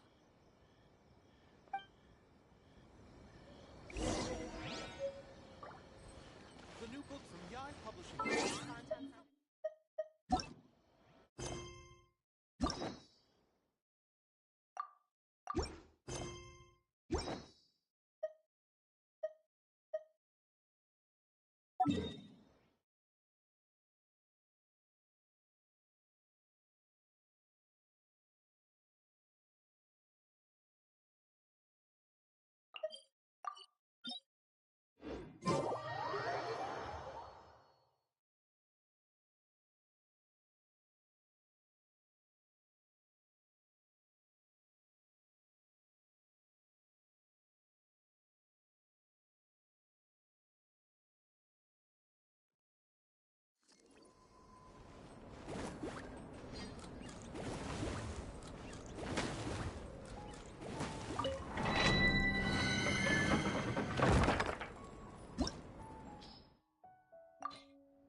No, my soul!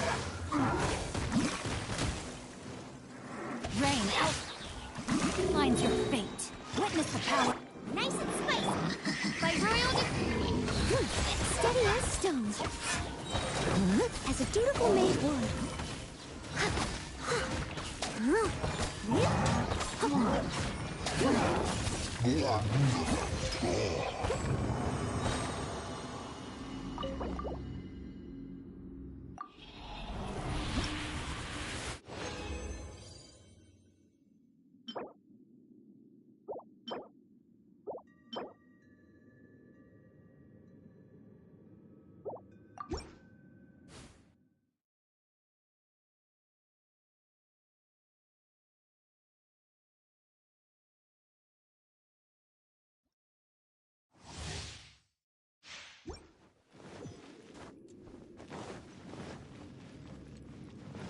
Someone needs assistance.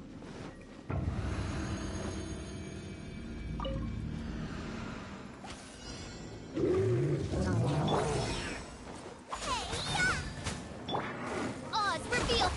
Leave it all to me. As a good knight should.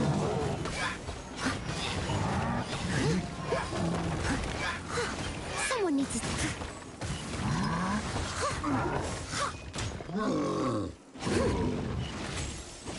Let me weave you a verse.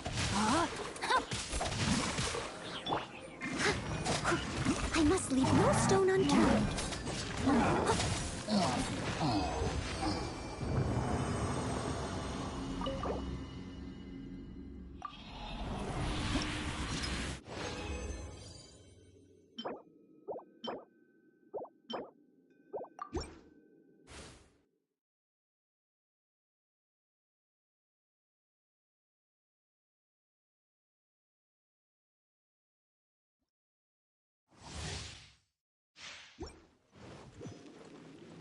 Someone needs assistance.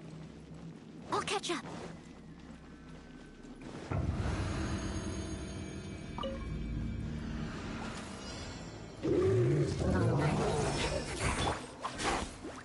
By royal Witness the power. Time to clean up.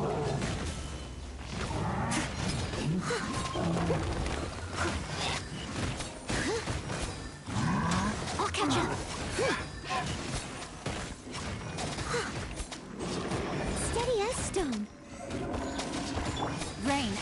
Mine's your fate. Oz, reveal by... Nova, get them! You're toast!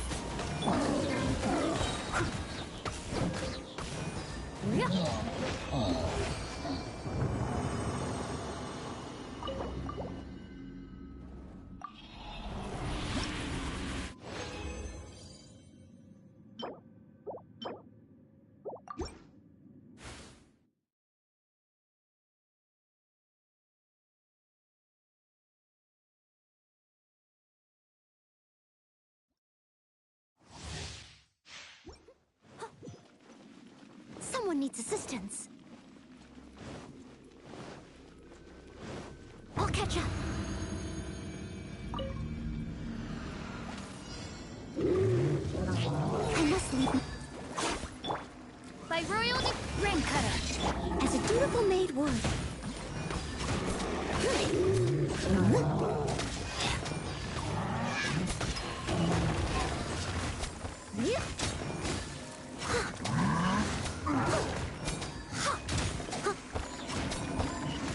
Steady as step. As you... Nice and spicy. No, my sword.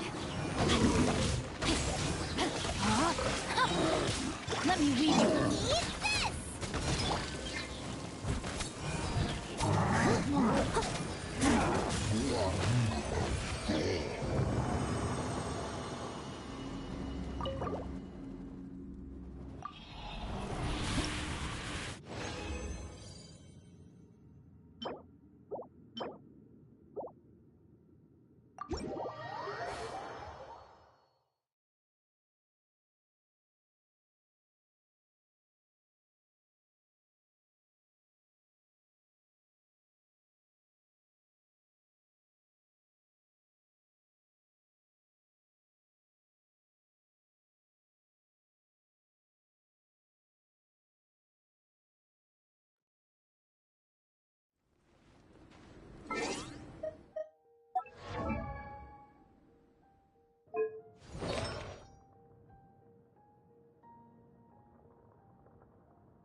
Such fair weather. Why don't we do a bit of sunny work? Oh, what sort of work is that?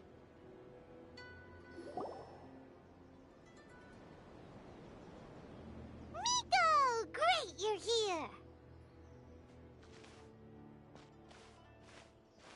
Well, hello there, young ones. What brings you to the shrine? It just so happens that I have a wonderful novel here. I highly recommend it. Oh? Well, what did you want to ask? Well, we were just... actually, you look kind of busy. Is this a bad time? No, not at all. It's nothing major.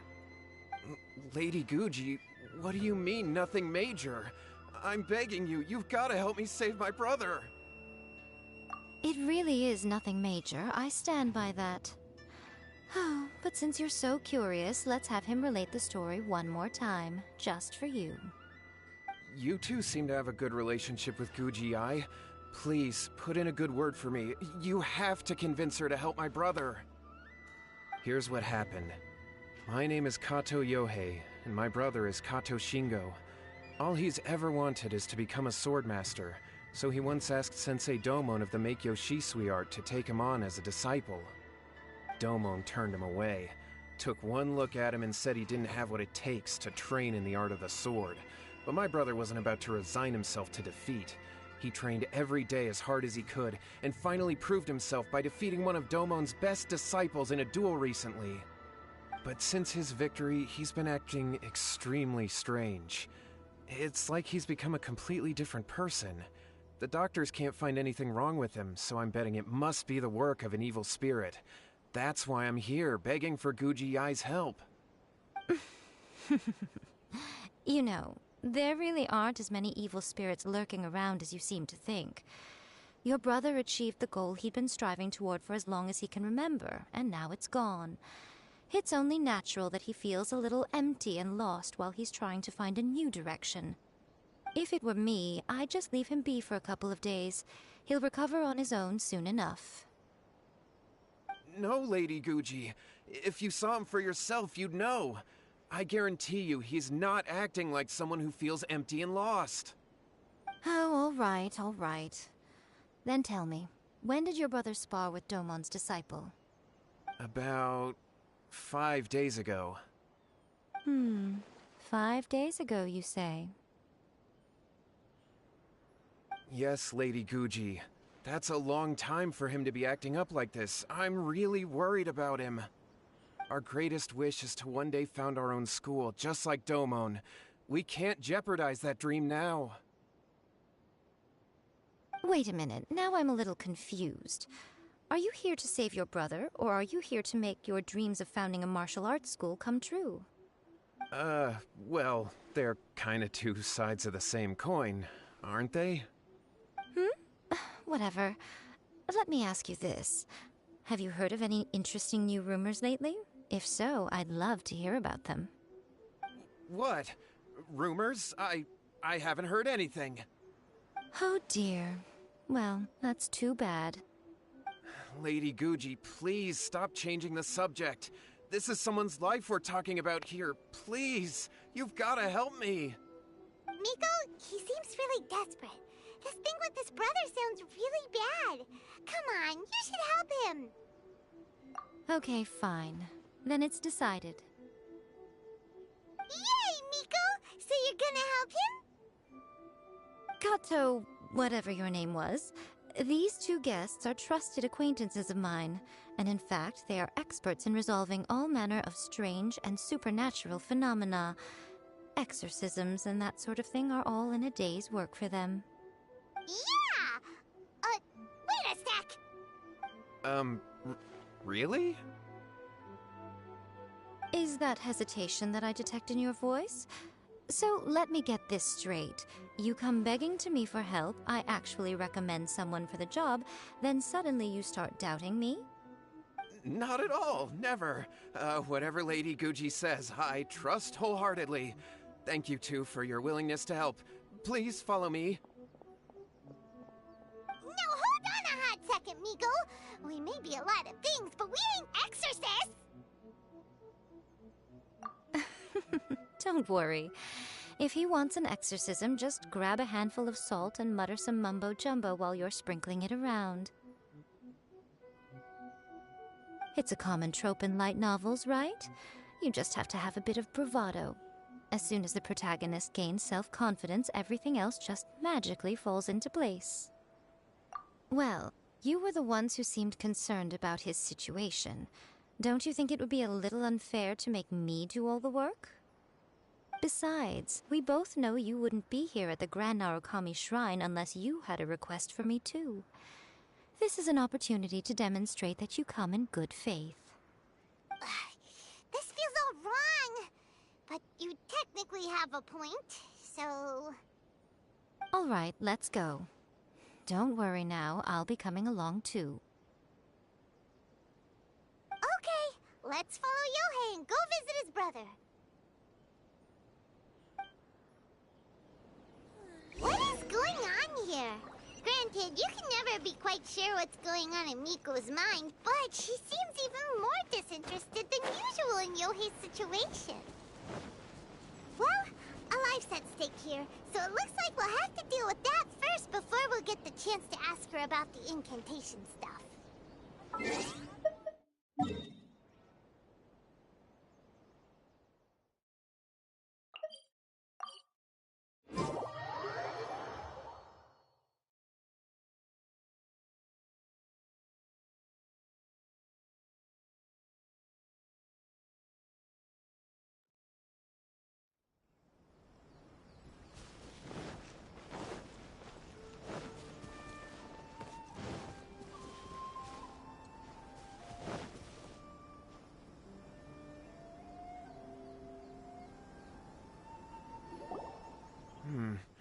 How strange.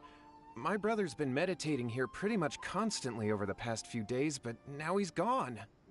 Meditating? Yeah, it's something that he suddenly started doing after defeating Domon's disciple. He just sits there alone, talking to himself. It's pretty disturbing, actually. But that's not important right now. Where the heck could he have gone in his current state? This does pose a bit of a problem. If we can't find your brother, well, we can't perform an exorcism with nothing to exorcise, can we? Kato, whatever your name was, given the circumstances, why don't you start by going to find your brother, and also picking up a handful of salt on your way? We'll need to use it during the exorcism. Okay. Okay, got it. I'm on it. Miko, what about us? Shouldn't we help look for his brother too? No need. While What's-His-Face is handling that, we'll take a walk around and ask people what they know about the two brothers. Maybe we'll find out some amusing details.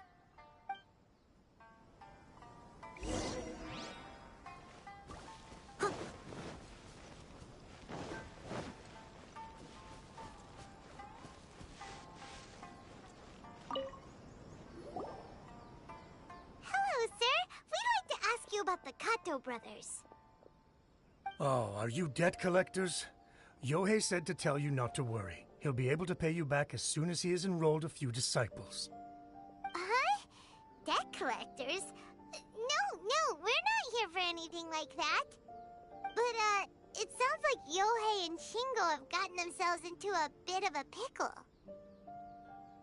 Well, yes. I don't think there's any disputing that. Those two don't have an ounce of dedication between them. They just hop between ideas and won't stick to anything. Huh? But Yohei said his brother has always wanted to become a sword master, and even asked Domon to be his sensei. That's true, yes. Shingo begged Domon to take him on, and eventually, he finally relented.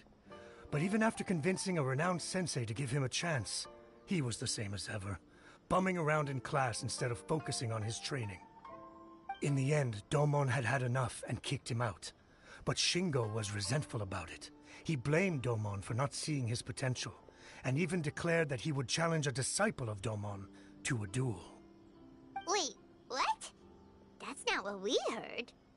Oh, how interesting. We heard a slightly different version. My brother wasn't about to resign himself to defeat. He trained every day as hard as he could and finally proved himself by defeating one of Domon's best disciples in a duel recently. Yohei said that? That Shingo trained hard. That's ridiculous. He just lay there cussing to high heaven all day every day. Some training regimen that is. Yohei did tell me about Shingo winning the fight, but I took it with a grain of salt. You can ask Kenji at the village entrance more about that. He always has reliable information.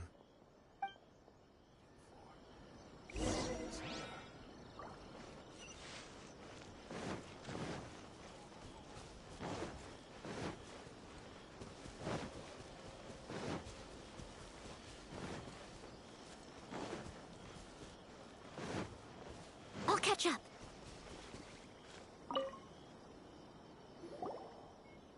Hey there! We've come to ask you about the Kato brothers. Oh, you mean Shingo and Yohei? Yeah! We heard that Shingo defeated an apprentice of Domon's recently. Is that true? Yes, it's true. Wait, so are you here because you heard they're starting their own school and you're looking to sign up? We're not here to sign up, but we would like to hear more details about the fight. Well, you've come to the right person. I actually went to watch it. I thought it was a joke when I first heard that Shingo was going to challenge a disciple of the Meikyo Shisui art. But when he drew his sword, he became a whole different person. The way he handled his blade, it was like flowing water, mesmerizing to watch. Domon's disciple is no pushover, but he was absolutely no match for Shingo. Is Shingo really that strong?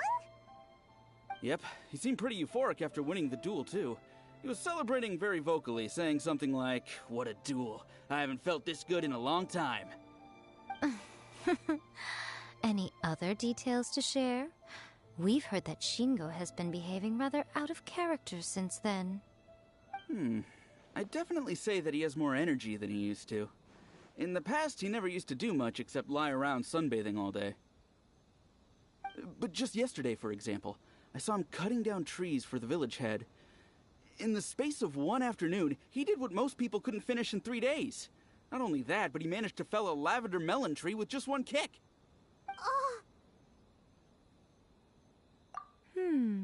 Quite impressive. Things got weird after that, though. The village head brought out some tofu for him, and he just flipped out. He shouted, "What is that stuff? Keep that away from me!" and then ran off. Lady Guji, esteemed exorcists. Finally, I found you. I found my brother. He's at the waterfall, and I've got the salt you asked for, too. Come on, let's go! Oh, as much as I'd prefer to stay and hear some more delicious details, I suppose we'd better be going now that he has been found.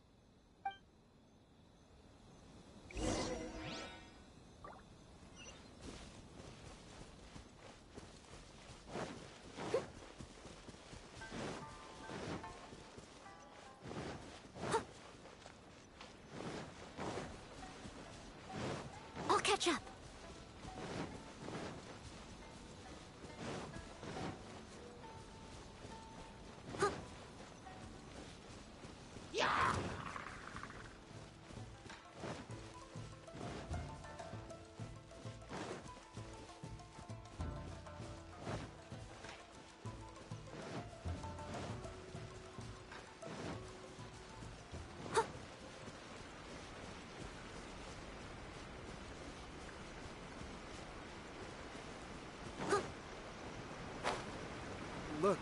Look over there. That's him at the waterfall. So this is Yohei's brother. Whoa. He's meditating while sitting in a waterfall. That's pretty wild. Hey, listen! He's talking to himself.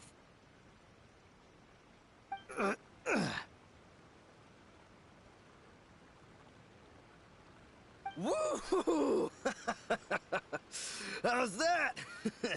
Can you feel it?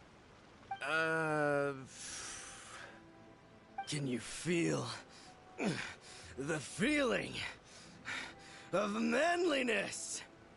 Found your own school? Ha! So shallow. How can a manly man aspire to something so lame? Please, spare me. Spare me. I can't feel the manliness. I can't even feel the cold anymore. I can't take any more. I'm gonna die. Yohei. Yohei! Save me! Save me! Did you hear that? All the nonsense aside, he's going for help! Huh? Who goes there? He stood up! And now he's coming this way! No, don't come any closer! Help! What do we do? Miko, think of something! Oh, poor thing. Yohei, your brother's life is hanging in the balance, and he's using his final breaths to call on you for help. Whatever shall we do? Well, how should I know? The way it looks to me is that Shingo feels terribly resentful to you about something. Would you mind telling me what that's all about? I don't know what to tell you. I don't know. You don't know? But surely you should have more insight than anyone else into how your brother came to be this way? Yohei, I suggest you think very carefully before you open your mouth again. This is a life or death situation.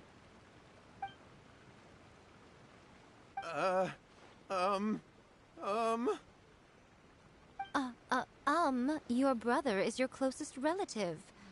You must have noticed straight away when he started acting out of character. And yet, 5 whole days pass before it occurs to you to come and seek help from me. You really expect me not to notice the gaping holes in your story? But I... As you wish.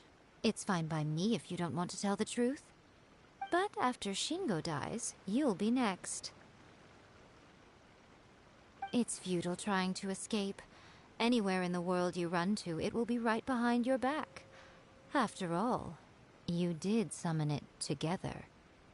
Ah! All right, I'll talk. I'll tell you everything. My brother and I used a wishing incantation. We made a wish. Yes, that's it. The one that's all the rage right now. You just have to recite an incantation at midnight and your wish will be granted. Just like the book described, we drew the magic symbol, stepped inside it barefoot at midnight, said the incantation, and lo and behold, spheres of light appeared all around us. After my brother wished to become a swordmaster, it really worked. Out of nowhere, he suddenly had these amazing sword skills, but his whole personality changed too. Because I was worried that if he goes back to normal, he'll lose his skills with the sword. If that happens, it'd ruin our plans to start a martial arts school, and we'd be back to being poor. I just wanted to keep this under wraps until we'd managed to get the dojo set up and paid off our debts. So then, why'd you go to the Grand Narukami Shrine? Well, 'cause with the way he's acting now, I was worried that rumors might start spreading that he's gotten involved in the occult arts or something, and then no one would want to sign up as his disciple. So I was thinking that maybe Lady Guji might have a way to get my brother back to normal, but let him keep his sword skills? My, look at you with your ingenious schemes. Stop deluding yourself. These newfound sword skills are not his. They belong to the spirit that has possessed him. You're right. We were wrong to do what we did. We had this coming. All right, then. Your turn now, my little friend. Toss the salt, and then draw your sword.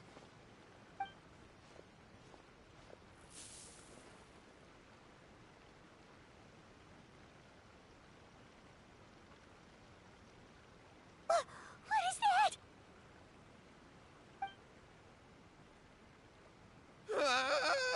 It's the spirit! See that? That's what you summoned. And look, now that Shingo's no use, it's coming straight for you. Save me! Save me! Miko! He fainted! What do we do now? We do nothing. But you, little one, just a quick fight and this will all be over. Who's this? Ah, a fellow swordmaster. Come on, fight me! He's coming! Be careful!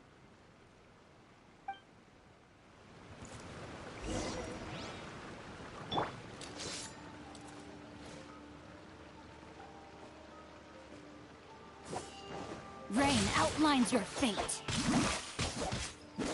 Huh.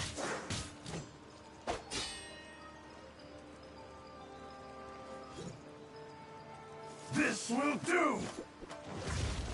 Huh? Time to clean up. It's over!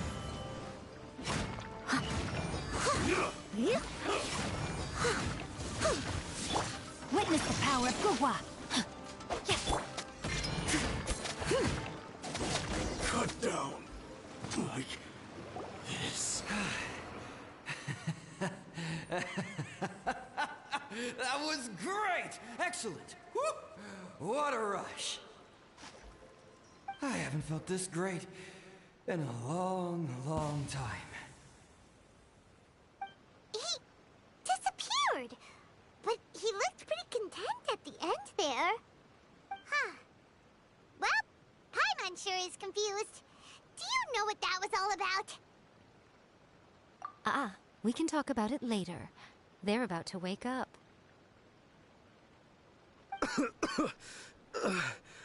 What am I doing here? Yohei?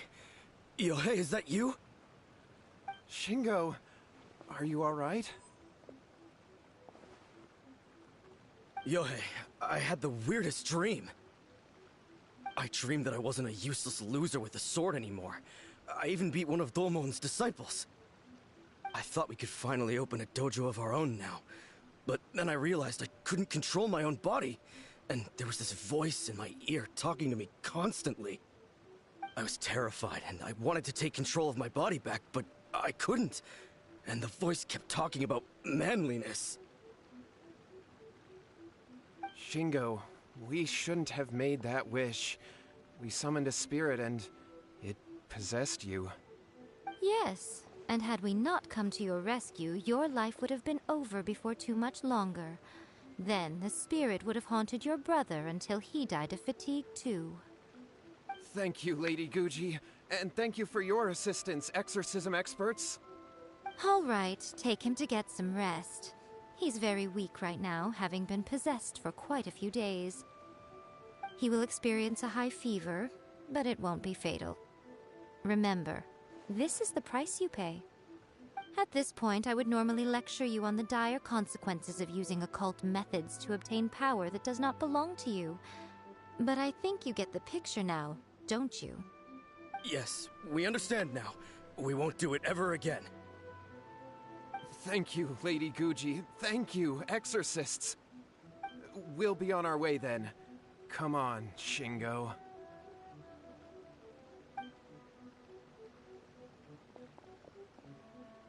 Miko, would they really have lost their lives if we hadn't gotten involved? And if so, why the heck were you so reluctant to help out? They would have been fine. I had to scare them a little, though. Otherwise, I hardly think these two lazy rascals would have learned their lesson. So, what was it that possessed Shingo? You saw it all for yourselves. I'm sure you can figure out what kind of spirit had possessed him, can't you? Ah! Paimon's got it! It was an Oni. Correct. Although it possessed Shingo, it didn't have any ill intentions. As a matter of fact, it actually seemed like it was trying to train Shingo to become bolder. Huh. Fair enough. But it seems like it had the opposite effect. Tossing salt caused it to temporarily leave Shingo's body. Then, you exhausted its strength by fighting it, so it disappeared. Even if we'd done nothing at all, Shingo would have eventually become too weak for his body to host the spirit, and it would have left of its own accord. Of course, it would have been more stressful for Shingo and Yohei that way. Still, the experience may ultimately have been more effective than me scaring them into submission with a little exaggeration. Whew. Well, the main thing is that nobody got hurt. All right, seems like we've wrapped up everything here. Come on, off we go. Hold on, Miko. You say everything's wrapped up, but are you sure about that? You mean you disagree? Oh, you mean that they got the incantation from that book. Yes, I know the one. Actually, that book's the whole reason we came looking for you at the shrine today. Incantations seem really popular right now. Human beings don't have powers like us yokai. It's quite understandable for them to be interested in incantations to summon the supernatural. That's not the point. The problem is that the incantations in the book are actually capable of summoning spirits and stuff, and loads of people are trying it. Even then, humans only have so much strength. Even if they do successfully summon a spirit with the incantation, it won't stay with them for very long. I really wouldn't fret about it. But who wrote this book? And why? Don't we think there might be a bigger safety risk here? What do you think, Traveler? You're right. Big events in the light novel market should be at the center of her attention, surely. But she doesn't seem to care about this book at all. Lady Yai, I finally found you. Kuroda, what are you doing here? I'm here to report on Yai Publishing House's sales for the last month. All the numbers are here. Please, take a look. Let me see. What? We're losing market share? Yes. Overall bestseller, reader's favorite, and trending ranking. We're being beaten in all categories. One book is topping the charts. It's called A First-Hand Guide to Summoning Spirits. Both of you, back here now! Miko? What is it? You have a really scary look on your face right now. Things just got serious. A First-Hand Guide to Summoning Spirits is an all-round hit, summarily beating the novels of the Yai Publishing House by every analysis.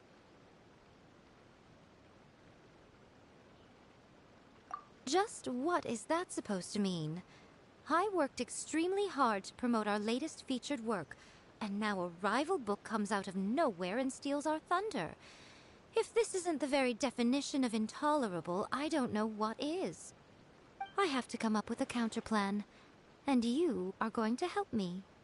Huh? How is this our problem all of a sudden? Paimon, please. Who wrote this book and why? Don't we think there might be a bigger safety risk here? Oh, am I to take it that the safety of the people of Inazuma isn't so important in your eyes after all? Wait, what just happened? Again, you technically have a point, but this feels all wrong. Nothing's wrong, okay? Come on. We're going to war. I'm going to head back and make some preparations. Meet me outside the Yai Publishing House.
I'll catch up.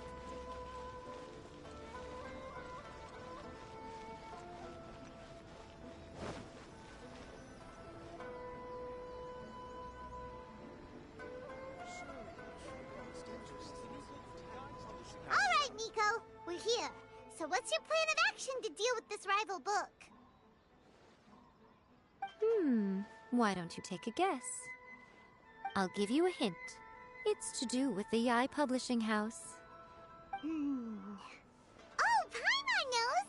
Combine the reputation of the Yai Publishing House with the status of Guji Yai and tell everyone that the incantations in that book are dangerous! Oh, wow. Your first guess and you got it absolutely wrong.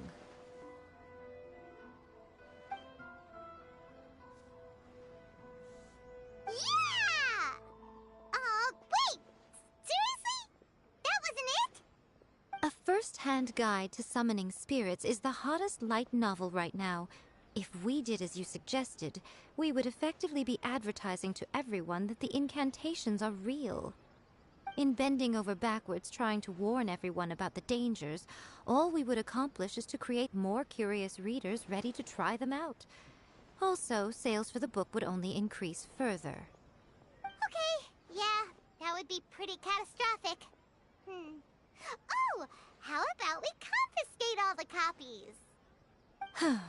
Leaving aside the issue of the enormous manpower and resources such an operation would require, going to such lengths over a light novel would be extremely disruptive to the lives of Inazumans.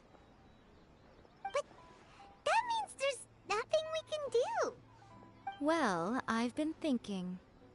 I've read a first-hand guide to summoning spirits. It has many other good qualities besides the incantations alone. The book contains many ancient kaidan, or tales of the supernatural, and is written in a very engaging way. That is why the book has become so popular. I think we're going to have a difficult time trying to rein in its popularity while it's the only work in its league on the market. That's right. How do you get rid of the next big thing? You replace it with the next big thing. So what we're going to do is create Inazuma's newest hit novel.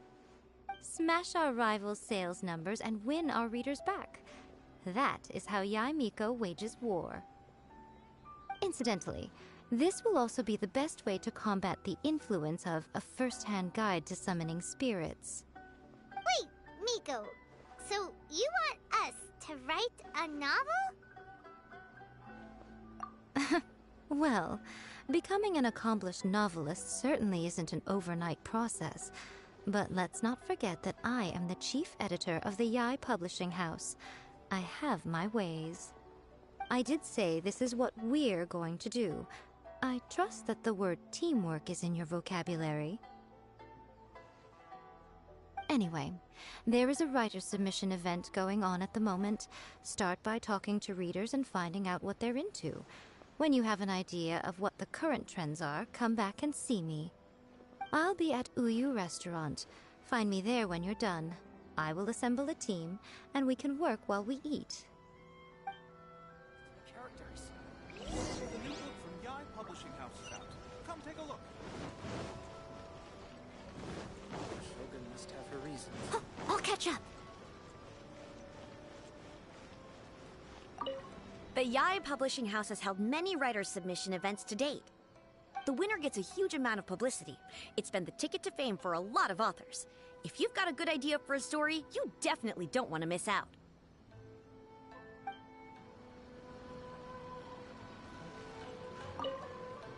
I'll be honest, I read light novels for the cheap thrills.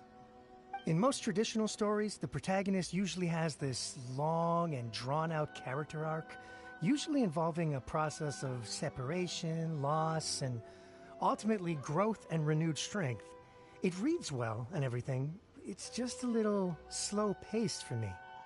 By contrast, there's this popular light novel at the moment called A First-Hand Guide to Summoning Spirits, where the protagonist is super strong right from the get-go. That's what I mean by cheap thrills. Action-packed right from page one. The protagonist is a kitsune who has not only mastered the secret art of incantations, but also tea ceremony, painting, and calligraphy.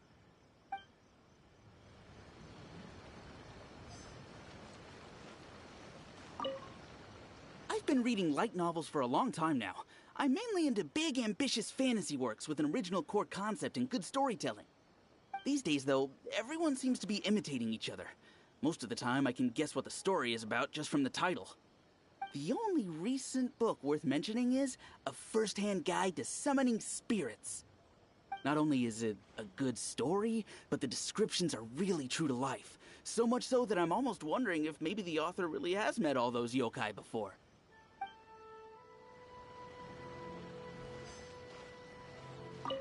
The key to a successful light novel is having good illustrations.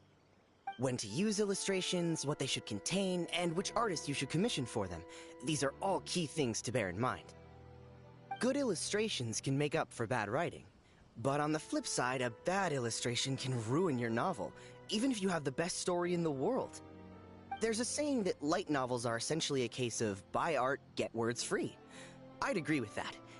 Too bad most of the top artists have jam-packed schedules, so it's extremely difficult to commission them. The illustrations in A First-Hand Guide to Summoning Spirits are incredible, but it's unlike any art style I've ever seen before. There's much more to light novels than Paimon realized. Let's go tell our findings to Yai Miko. Should I report this to my superiors?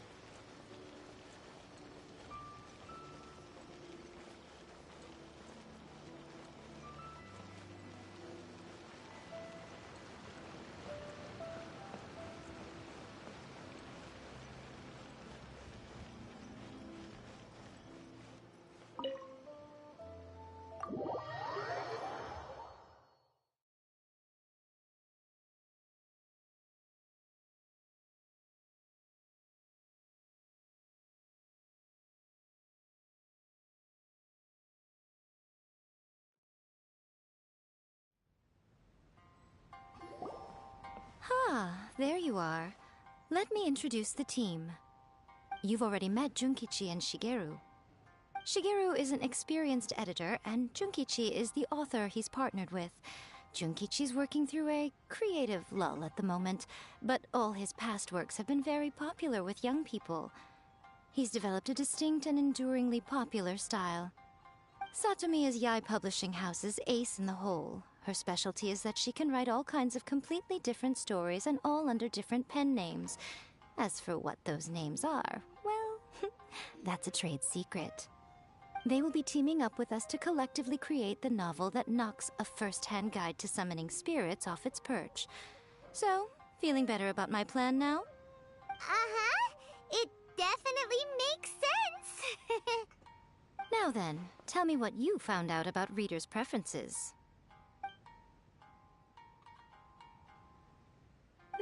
All very true. An original core concept, a fast pace, quality illustrations, and lots of action.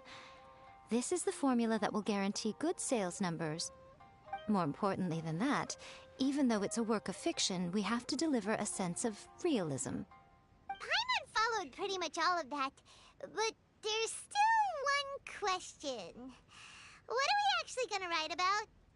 For example, we know we need an original core concept, but how do we come up with one? Before you can answer that question, you have to understand your target audience. Take A First-Hand Guide to Summoning Spirits, for example. When I read it, all I find is common knowledge to the kitsune, but to the general public, it's bursting with new and interesting ideas. It all comes down to the size of the information gap between author and reader. As a traveler, there must be a great many things you know that are complete unknowns to the people of Inazuma.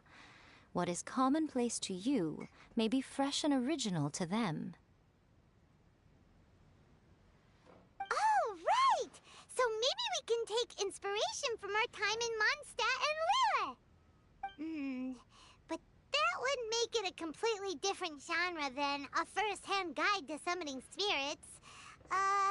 Is that gonna be a problem? Not at all. You don't have to worry so much about how to compete with that book. All you have to do is provide some interesting ideas based on your travel experiences. As long as the core content is interesting, my expert team here will be able to flesh out the details. Alright, let's start with Chapter 1 then. What are you thinking?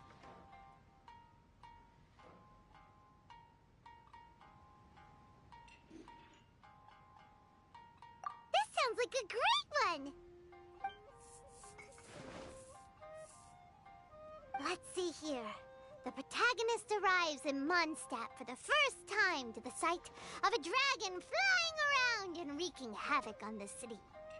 With the help of some trusty companions, the protagonist successfully defeats the dragon. But then, the dragon suddenly turns into a beautiful young woman. Huh? Human, let us work together to build a better future. The love story between human and dragon begins today? Well, that was an unexpected development. What happened to the grand adventure? What? But that's so misleading. Out of a maximum of 10 points, I'd give that a 9. The story certainly goes in an unorthodox direction, and the Dragon Girl sounds destined to be a hit character. Approved. What the heck? Good job, little one. You're not only drawing on your own experiences, but it seems you're filtering them through the lens of the kinds of light novels you've read in the past. I think you really understand what we're trying to do here. Thoughts from the experts? Are we able to work with this general framework to make an interesting story?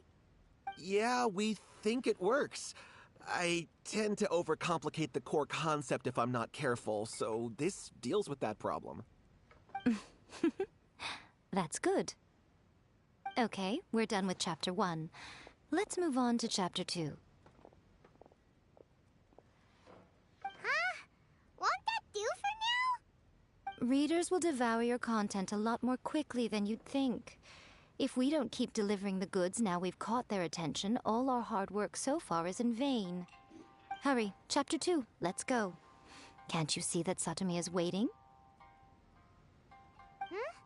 What's wrong with you? You don't look so good. What a pity. I thought your beginner's luck would carry you a little further before it came to this. But alas, the time has come prematurely. Before it came to what? What's happened? The bane of our existence. Writer's block. It's your arch-nemesis for life, appearing without warning and inflicting a pain worse than death upon the writer.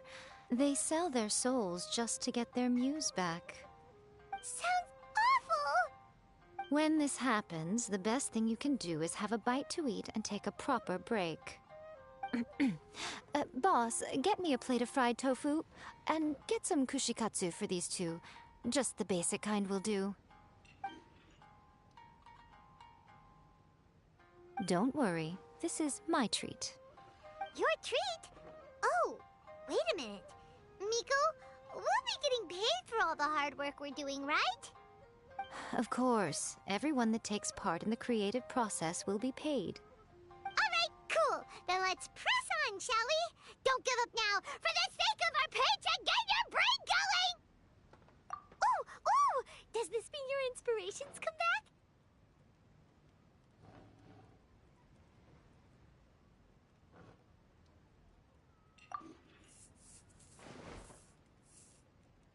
Let's see now. The protagonist arrives in Liyue and befriends a young man who doesn't have the money to pay for anything.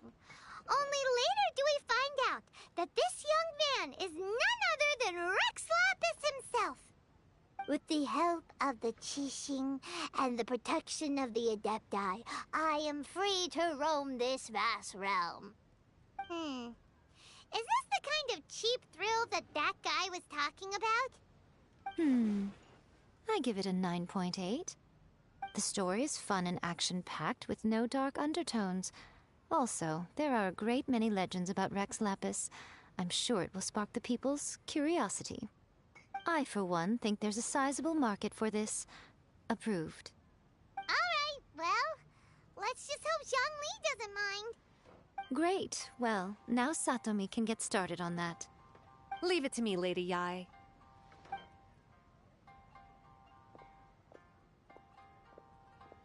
Let's write about Inazuma in the 3rd chapter, shall we? I can help with this one. We can use the Vision Hunt Decree or your experience in the Resistance. Any ideas?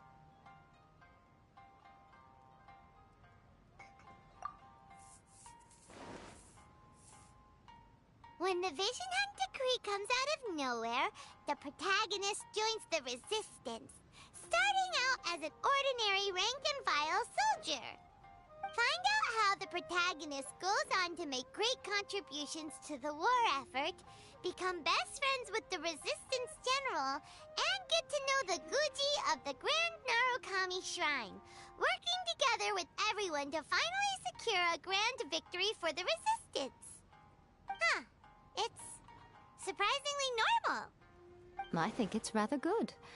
A lot of people still like the classic hero's journey, from ordinary soldier to great leader, a fresh take on a timeless classic. One thing, though. We'll need to rewrite the part about me giving you the Omamori. Let's change it to... The mysterious Lady Kitsune teaches the protagonist a spell that can make their wishes come true. The protagonist uses this spell to defeat the Raiden Shogun in battle. That should do the trick. Whoa. So we're really going head-to-head with our rival on this one, huh? I suppose so. Once they're done writing the manuscript, I'll write the passage where the protagonist recites the incantation myself. Are we done then? Do you really think this will be able to beat a first-hand guide to summoning spirits? The content is fine. Now we just need to promote it. I will contact an artist to make some illustrations. I'm positive they will be at least as good as those in A First-Hand Guide to Summoning Spirits. We'll also need an endorsement on a paper band around the book. I can get the wonderful Ms. Hina to write that. She runs a regular Q&A column in That's Life magazine. The people of Inazuma absolutely adore her. You're free to take a break while the creative team is doing their work, but please go by the Yae Publishing House at some point to commission Ms. Hina for that recommendation. Once our light novel is complete, let's meet at the writer's submission event.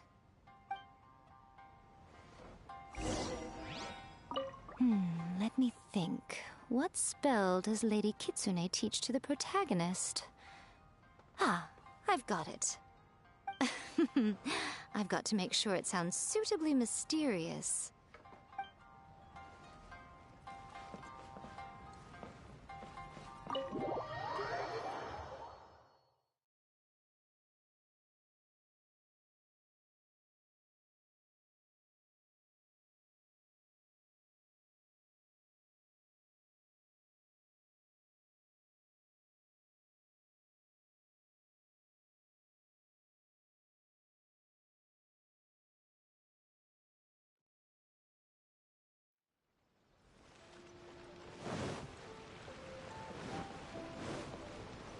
Someone needs assistance.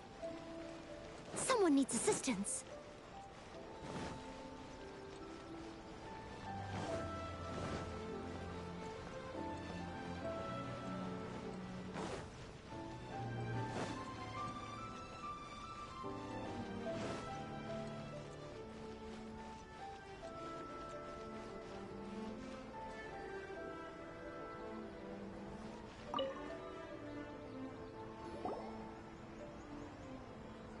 Miss Hina doesn't usually do endorsements, but since it's Lady Guji that's asking, we'll see what we can do.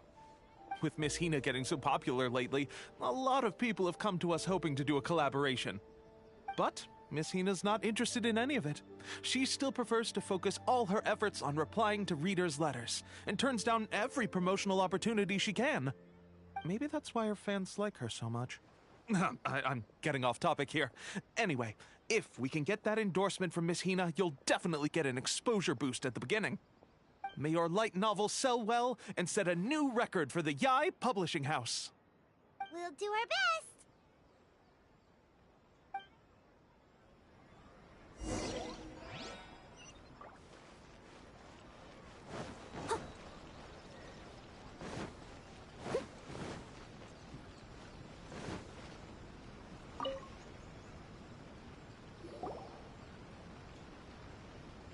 Are you sure you'd like to submit this entry?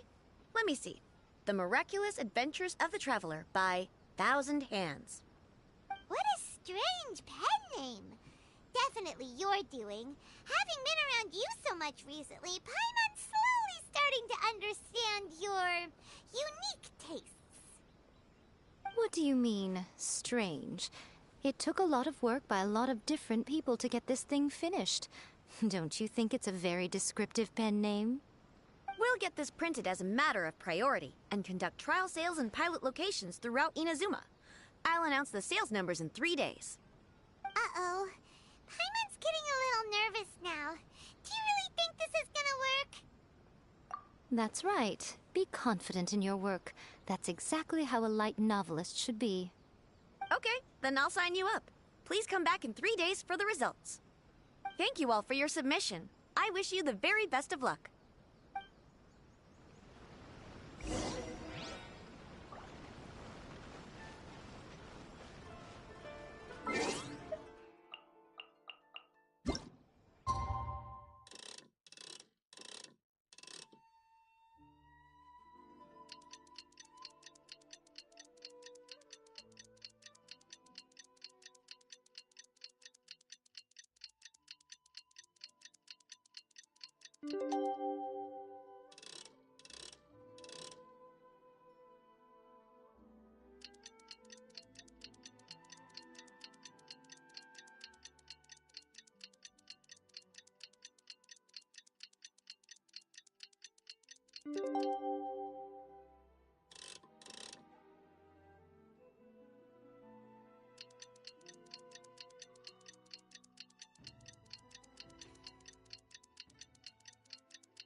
You've all finally made it.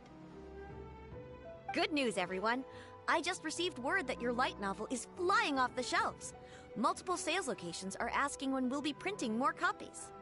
Woohoo! That's great! This level of success is an amazing accomplishment for a new work. Most new books don't sell 30% of what you've sold. I have free copies for each of you here. Please take them. The payment will follow shortly, and I'll notify you to come and collect it when the time comes. Oh yeah! The whole reason why we made this light novel was to combat the influence of a first-hand guide to summoning spirits. We sold a lot of copies, but it doesn't feel like we accomplished our goal. How do we know whether it worked? Oh, don't worry. The change is already underway. Shh. Listen to what the people around us are talking about. The conversation has already moved on, hasn't it? Hey guys, have you heard about this latest Kaidan thing doing the rounds? You just need to recite the incantation from A First-Hand Guide to Summoning Spirits at midnight, and your wish will come true! Oh, that? That's a throwback. That's old news, man. No one's talking about that anymore. The Secret Spells of Lady Kitsune is the new hit thing. I've already memorized all the incantations. The Secret Spells of Lady Kitsune? What's that? You haven't read it yet? Okay, so supposedly, if you recite the spell in there on a moonless night, you'll receive protection of the Kitsune and all the other powerful yokai. They can make any of your wishes come true. I heard that the incantations in A First-Hand Guide to Summoning Spirits have weird side effects. This one guy wished for a load of Mora and got it, but then one night it all turned to leaves and he developed a high fever. They actually had to use one of the secret spells of Lady Kitsune to get rid of the discomfort. That proves that the incantations in this book are more potent than the ones everyone was trying before. Pretty much everyone I know is desperate to try it out. Just waiting for a moonless night. Really? Well, I better go and prepare too. Well, feeling less worried now? Wow, you're right! Everyone's shifting focus! But what's this moonless night that they're talking about? Hyman doesn't remember that detail from the brainstorming session. This is something that will become very important to us further down the line. All right, it's time to move on to the next phase of the plan. There's a phase 2? Of course. Behind every book that hits the market lies an author, right? Oh yeah, if we leave him to his own devices, he might just write another guide to summoning spirits. Also, we still need to figure out what his motive for writing it was. Exactly. That's what we need to take care of next. Fortunately, I've already managed to identify the author. He's a failed light novelist named Tomoyuki. But when we went to ask him about it, he had no recollection whatsoever of having written the book. Yes, this is another case of possession. Only this time, whoever possessed him actively sought him out. After his novel submission failed, he was walking aimlessly in Araumi. In frustration, he shouted out, "Please, someone, anyone, help me write a truly amazing novel!" After that, he lost consciousness. But the spirit that wrote the book has already left him now, right? So what are we supposed to do? Simple. It wrote a summoning incantation in the book, didn't it? So we can just use its own method to make it manifest itself. And you, my little friend, are the perfect candidate for this role. Oh, what are you talking about? The fun's just about to begin.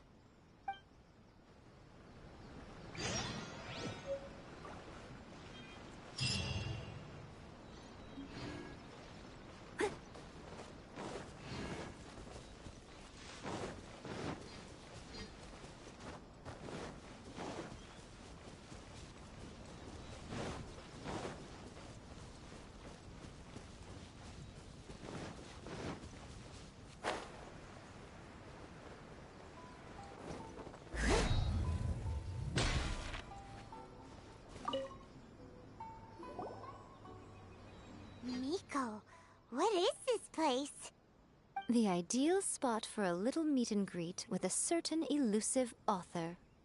This is the place where we are most likely to succeed in summoning the spirit. Really? But it feels so eerie here. That seems rather fitting, considering that we are dealing with the spirits of the deceased here. What are you so afraid of, honestly? We're finally about to meet the true author of a first-hand guide to summoning spirits. Aren't you excited? Paimon's heart is pounding, but Paimon's pretty sure it's not because of excitement. Come on, in we go. Hey, wait up! Ooh, Paimon's scared. Stay close by, okay? Don't leave Paimon all alone.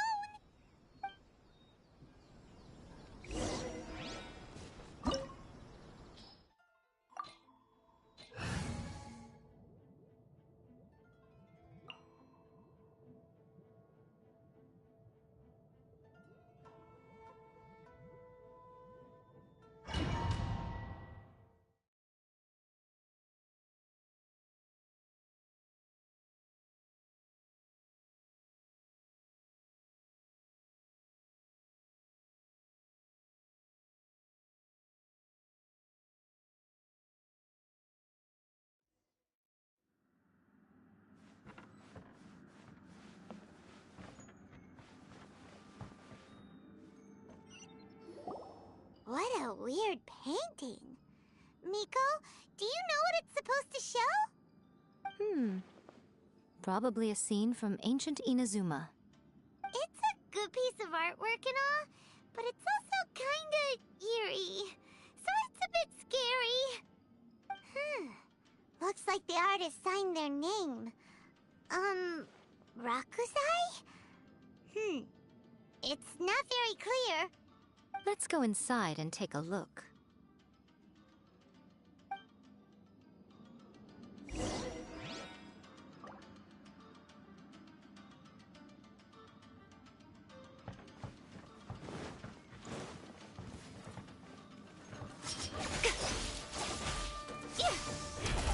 Come on out. Right here. Right now. There's more!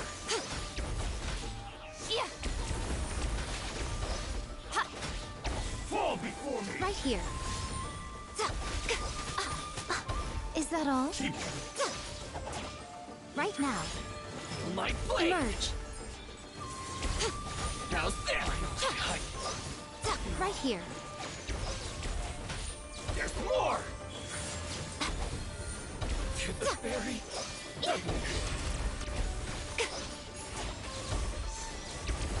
Right now. Right here. Over. Right now. Show them. You win this battle. Wow, this place is huge! Hey, is that a mirror? There's a really weird-looking stool as well. Wonder what it's for. Ah, I see. Huh. This setup is quite handy. Saves me a lot of work.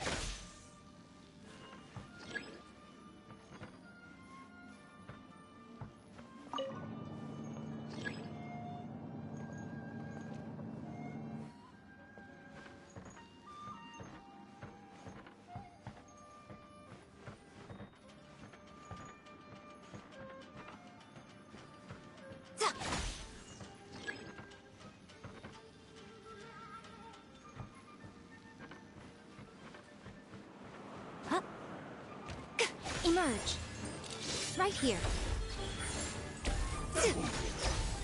Fall before me! Dear me, nothing lasts forever. Fall before me! This Right now. do. Emerge. Right now. This isn't over! I've got the Right here. So much for eternity. Fall before me! So far.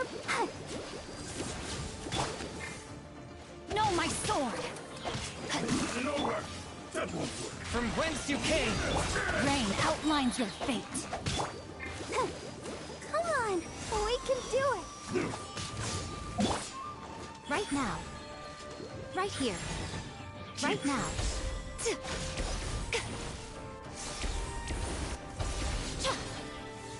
This will end you! Emerge. Cut down. Take this. Punishment! Yeah! Body, let me weave you a verse. Know my sword! You win this battle.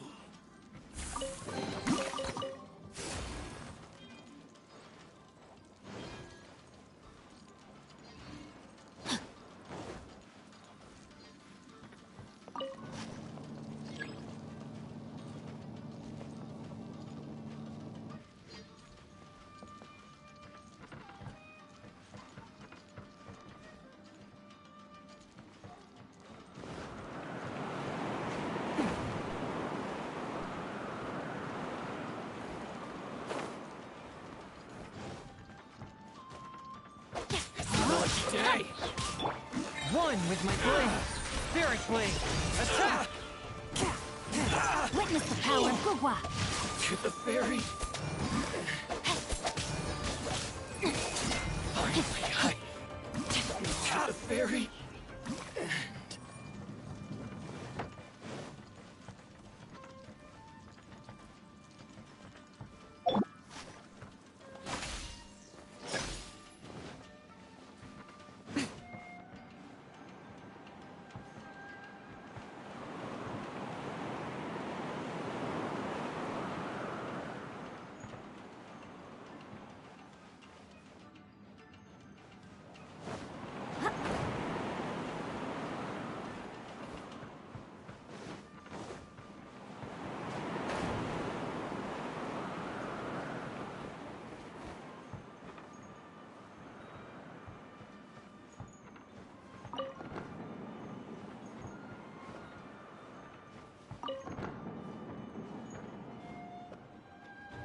Right now.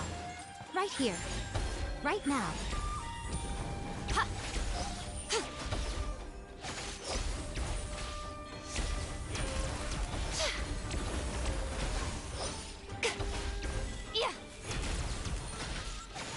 Emerge. Right now.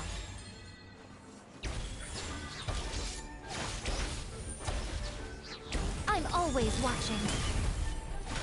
Show them. What a nuisance. Emerge.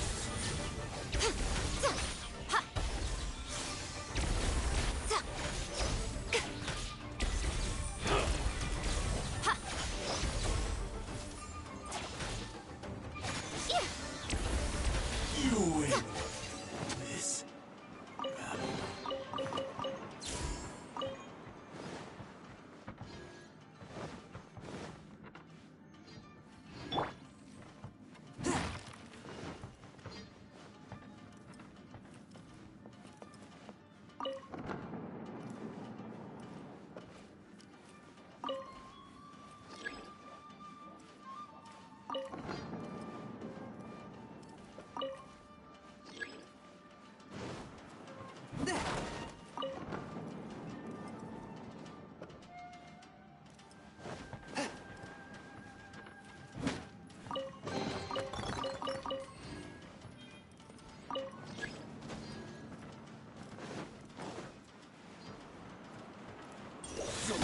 Submit for judgment! Shiver! Let me weave you a verse. Rain outlines your fate.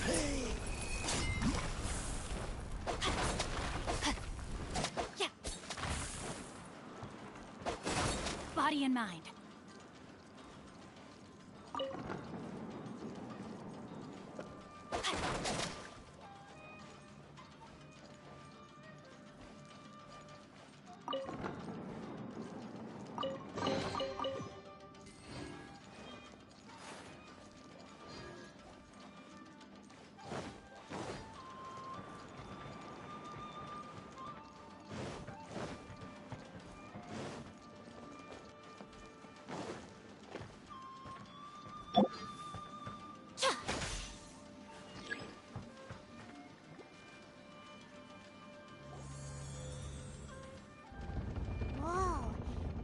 painting we just saw, it's turning this way along with the whole wall. It's getting eerier and scarier. What is this place? Okay. Next, I will show you a secret kitsune spell. This painting is a swift summoning medium, which means I'll be able to skip many of the more tedious steps.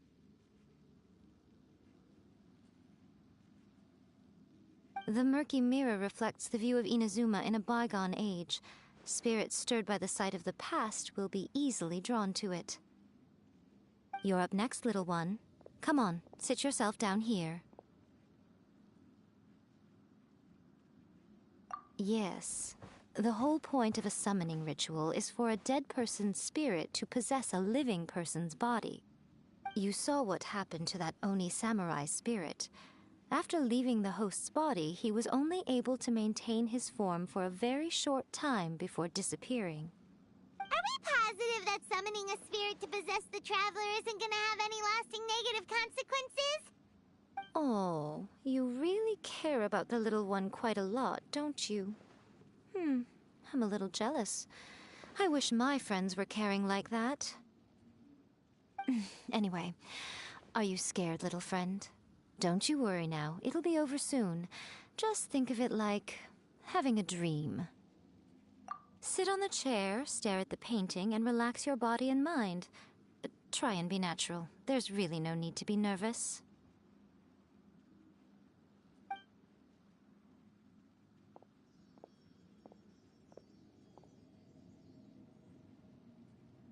It's like he's sitting inside the painting.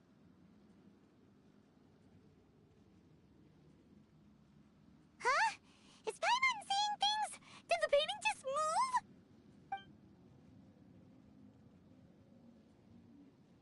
Recite the incantation in your heart, little one.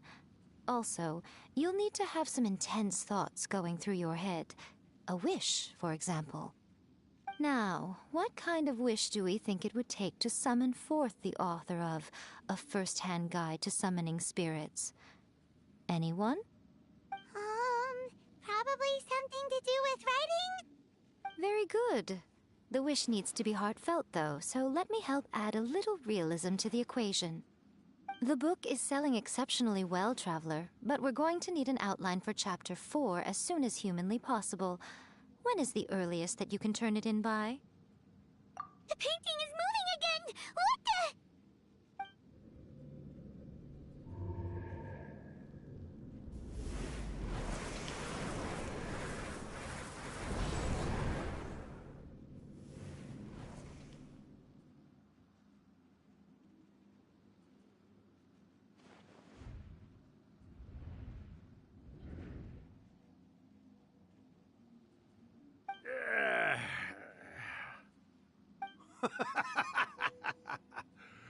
I never thought the day would come when I'd be summoned using my own ritual.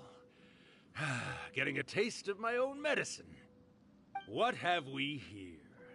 Another budding writer? What's come over you all? Why is everyone wishing for help with their writing? Are novels so popular in this day and age? We got you! So you were the one who wrote A First-Hand Guide to Summoning Spirits! What are you trying to do, Why'd you put that summoning incantation in the book, huh? What's your game here? Huh? What's this? Oh, I see. No wonder this felt so familiar. I've walked right into your trap, haven't I? You ask me what my game is here? Well, of course. It was to use this incantation as a means for all the souls of the departed yokai to make their glorious return to the world and plunge all of Inazuma into a brutal, bloody war! What? Paimon knew it! You had an evil plan all along! Oh, did you now? Then how naive of you to let me possess this body so easily. I sense, yes, great power within him. Good. Good! With this power, no one shall be able to stand in my way!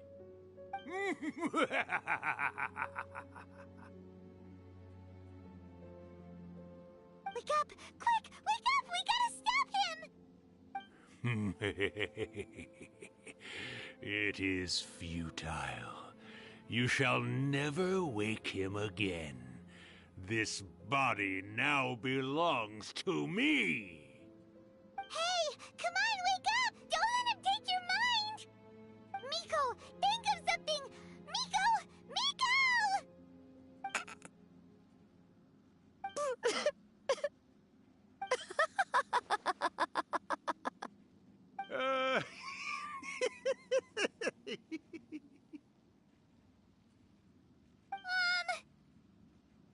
You're laughing? Oh, Rakusai, you haven't changed a bit. You caught on so quickly. Too perfect. Well, you made the face enough times that I couldn't exactly miss the hint. This is what you were going for, yes? Never one to stand on the sidelines of a good spectacle, are you? Always got to dive in and fan the flames, huh? You mischievous little kitsune, you. Look what you've done to this little flying one here. Oh, poor thing scared witless. You were having plenty of fun playing the bad guy a moment ago. Now you're trying to blame it all on me? Urakusai? Miko, you guys know each other? Yes, we do. Of course we do. Allow me to formally introduce the author of A First-Hand Guide to Summoning Spirits, Urakusai. No, wait. To be more accurate, it's Urakusai's memory. Memory? But isn't he a spirit? Ah, spirits, memories. They're just different words to describe the same thing. Something that comes from the ley lines. Do you remember that recent incident when the Rift Hounds were gnawing at the sacred Sakura's roots? You witnessed human memories leaking from the ley lines, didn't you? Well, since there are human memories, of course there are going to be yokai memories too. In life, yokai possess supernatural powers, and even when they are a shadow of their former selves from a bygone era, they still have the ability to control whether they are visible or not. Typically, yokai memories survive longer in the world than those of humans. Indeed, indeed. I was wandering around the sacred Sakura's roots when I suddenly heard someone yelling, "Please, someone, anyone, help me write a truly amazing novel." It piqued my curiosity, so I popped inside his body and wrote a novel for him. So that's how it happened. But why did you include a summoning incantation in the novel? Oh, little one. Not to toot my own horn here, but when I was alive, I wasn't just another kitsune, no. I was a mighty and powerful Daioko. The memories of other yokai can't possess human bodies at will like I can. But with this incantation, they can go one last little joyride in the world for a couple of days. Anything they're still itching to do, they can go and get it done. But... She's trying to say that all the commotion this causes is likely to be a great disturbance to the humans. Disturbance? I guess you mean that we might leave them with some broken dreams after we leave, hmm? Oh, yes. And they might have a fever or whatever. But you know, I actually think that the most admirable thing about human beings is the way that they go out and shape their fate with their own two hands, given that they're not born blessed with the same powers that we enjoy. As for those who would rather draw on external power than seek to improve themselves, it's quite right that they learn their lesson eventually. So when you think about it, we're actually doing the humans a big favor. Miko, you agree, don't you? Yes, that's what I thought too. All right then. You finally convinced Paimon. You guys were right. What are you scared of, little one? Don't be deceived by her day-to-day antics. Miko is actually one of the most powerful yokai out there. Not only that, Urakusai, but my latest work has beaten that book you wrote, A First-Hand Guide to Summoning Spirits, to become the most popular in Inazuma. Of course. You were never one to make extra work for yourself where you can help it. And yet you went to all these lengths to find my painting room, and even took the trouble to summon me. I knew you must have some ulterior motive. You were always the one to pick a quarrel with me when we all used to gather around and share stories. All right. You win, I lose. Happy now? Ha! I finally get to hear you say it centuries later. Ooh, I must say it feels good. I remember when you were just a little girl, always hanging off my shoulders. A few hundred years later, and you're all grown up. Oh, Urakusai, how much time do you have left? Not much. That goes for all of us, actually. We've all got to go back where we came from in the end. Everyone's quite content in many ways, but they still can't help but ask, are we ever going to have another Hyakyako? Don't you worry about that, Urakusai. Arrangements are being made. When my bell rings, it means the moonless night is upon us. Great. Wonderful. Fantastic. Miko, it's been nice catching up, but I'd better conserve my energy if I want to stick it out until then. So, I'll be on my way now. All right. Goodbye then, Urakusai. One last thing, Miko. I just want to know, have you been well all these years? I've been great, of course. Every day is a happy one. Especially these days. Not only do I have my light novels, but I've also met these two delightfully nosy outlanders. And even A is finally starting to come to her senses. Quite a miracle, given how pig-headed she can be. Oh, well, great. That's fantastic.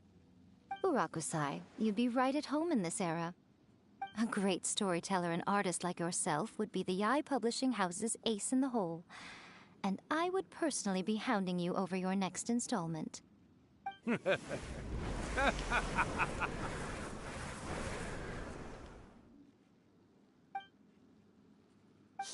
disappeared. Are you awake? How are you feeling? Are you all there? Here, like last time, repeat after me. Oh, you beat me to it. Looks like your brain is intact. So, your first possession, What was it like?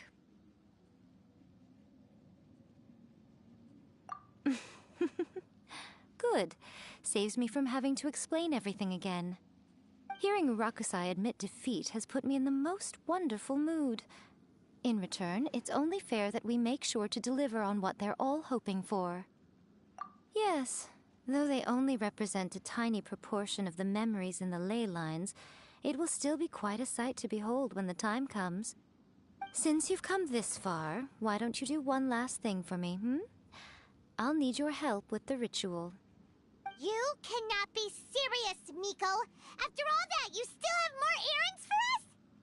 Huh! You guys teamed up to scare Paimon just now. If you think Paimon's gonna do anything you ask for, think again! Aw, come on. I'm really only asking you to finish what you started. Besides, your paychecks are still in my hands. Paimon's paycheck? Well, there's no way out now. We're in too deep.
Well, hello there, my little helpers. So nice of you to join me. You're right on time, too. Huh. As if we had a choice. We just want our paychecks. So, Nico, what exactly do we have to do to make this Hyakyako happen? Also, to be clear, we actually have no idea what it even means. It might sound ominous, but to put it simply, the Hyakyako is just a gathering of the yokai. Back in the day at yokai gatherings, once everyone had had plenty to drink, one by one they'd start soaring into the sky with their yokai powers. There were so many of them that their silhouettes would block out the moon. But now, the yokai memories that leak from the ley lines are weak. They are no longer able to fly. So I will be performing a convocation ritual for them, gathering all the wandering memories together in one place. When the time comes, they will gather in the sky above the Grand Narukami Shrine. Once their energy is spent, they will be satisfied and return to where they belong. All the preparations for the ritual have actually been made well in advance. Remember the incantation and the mention of moonless night that I added to our novel? Oh, yeah!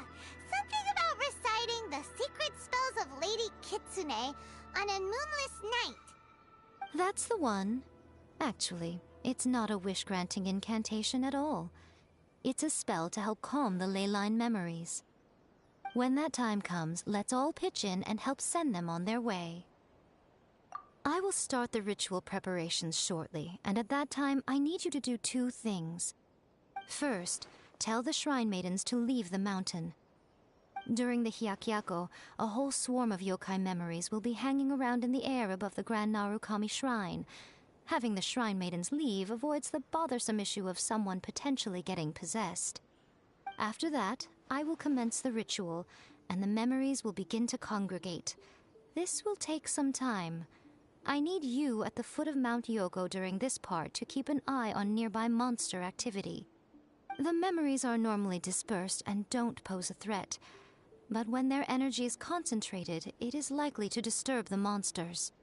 They may see this as an opportunity to try and make it up the mountain. I need you to fend them off so that that doesn't happen. Alright, got it. Then what?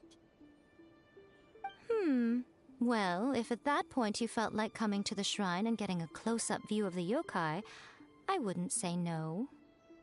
Okay, let's get going! May the blossoms of the bloom eternally. Descend the mountain? Are those Lady Kuji's orders? Yep, Miku said the ritual she's gonna perform soon might pose a physical danger to you all. I see. I'll evacuate everyone right away. What about you? We'll be taking care of a couple other things for her. And once we're done with that, we're gonna come back and do the ritual together. It seems like Lady Kuji places great trust in you. Lady Kuji's never allowed anyone else to be in her presence when she's conducted rituals like this in the past. Thank you for helping with the ritual, and good luck. Don't worry, we're much stronger than we look. Nico's about to start the ritual. Come on, let's go deal with the monsters down the mountain. Go, Barbara, go!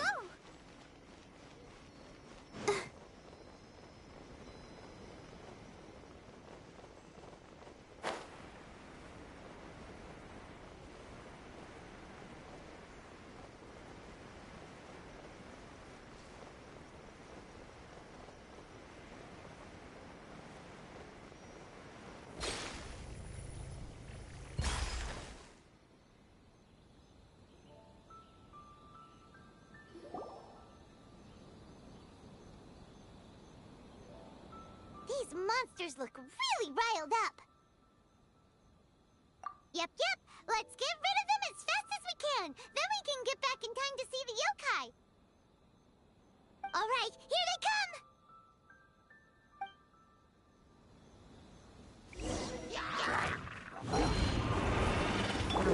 Time to act. From whence you came, swift and merciful, Rain outlines your fate. You can't run!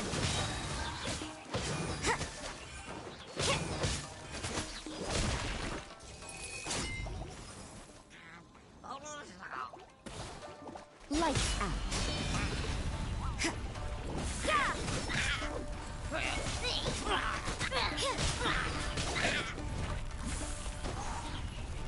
You can't run! I'll protect us.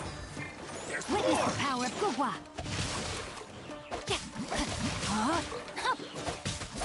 Finally,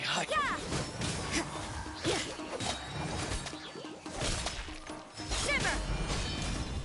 Boom! To the fairy. Submit for judgment. There's so many of them! Come on, you can do it! Let me weave you. Let's dance. Judgment! Trainer, show me what you've got! Lights out. Finally,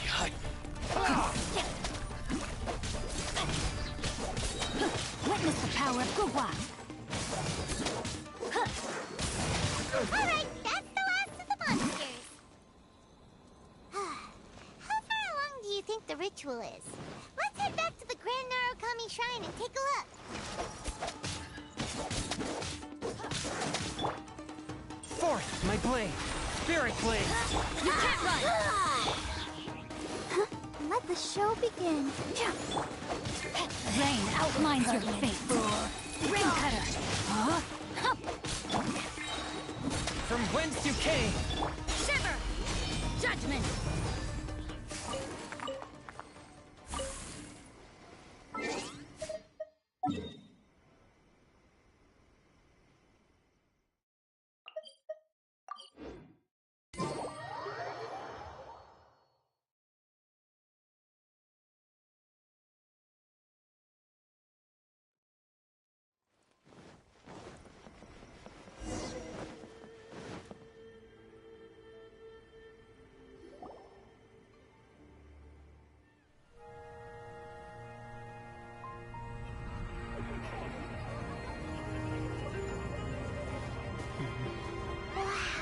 So many! They're everywhere! Huh? Yes, the memories of the yokai. They haven't been able to relax and soar through the air like this for a long time.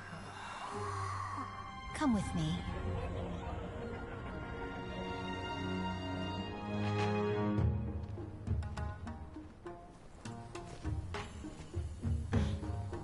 You all right, little one?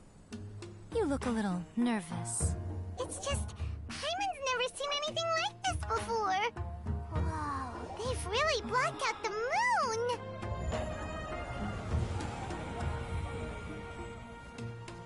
It does look a little intimidating, doesn't it? But I know them. They may be loud and brash at times, but they are good and brave souls.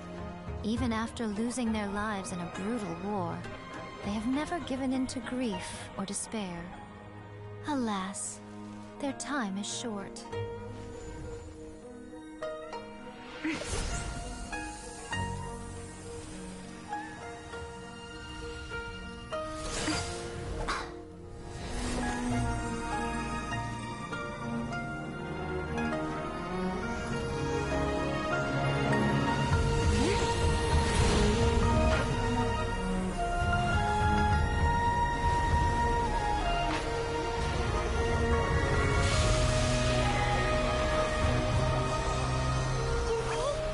Do they really have to go? It's a feast, and all feasts come to an end. Since you're sorry to see them leave, why don't you do the recital along with me? O Hakushin, cause of this enchantment, in reverence I perform this rite. In reverence, I perform this rite.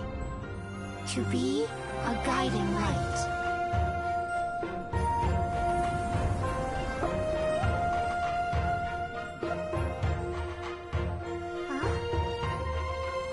Wow, so beautiful!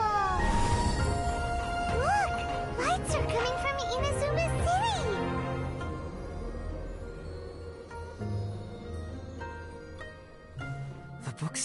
recite the secret spells of Lady Kitsune tonight, and our wishes will come true.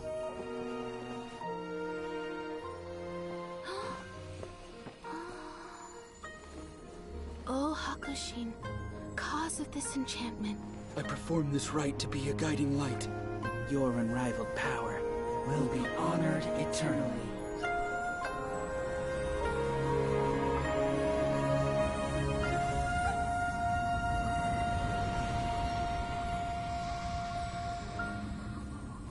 Murakusai, you asked if I was doing well. Really, every day is a happy day for me. But watching you all leave now, I can't help but feel a little lonely. Just a little, of course.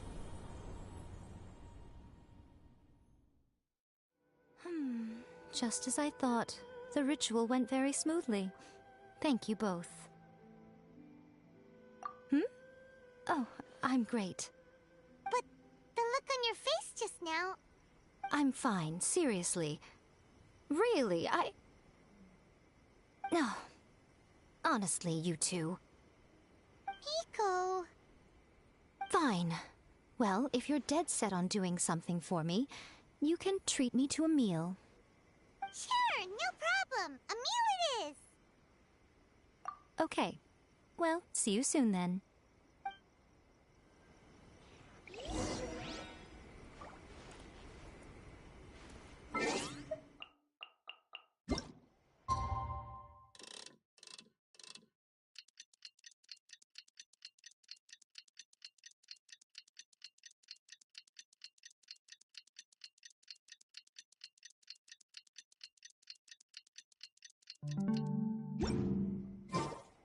Today is the day we agreed to treat Miko to a meal.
Wait is unbearable.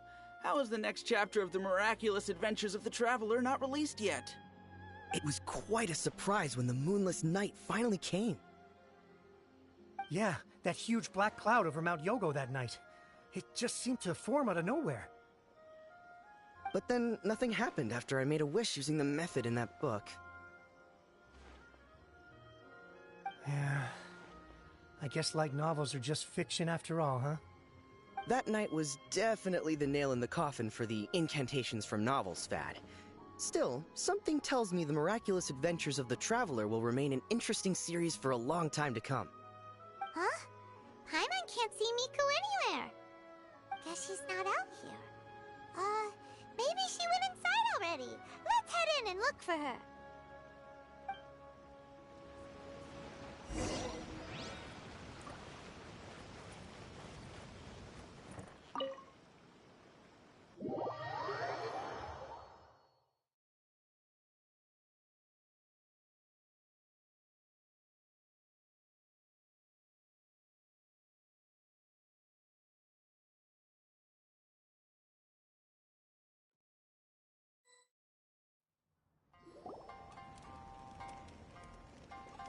Ah, my little friends. There you are. Miko, what is this? You started eating without us? I did, yes. You're paying after all. The thought of being able to eat the most expensive dishes and drink the finest sake, all for absolutely free? Oh, I just couldn't wait any longer.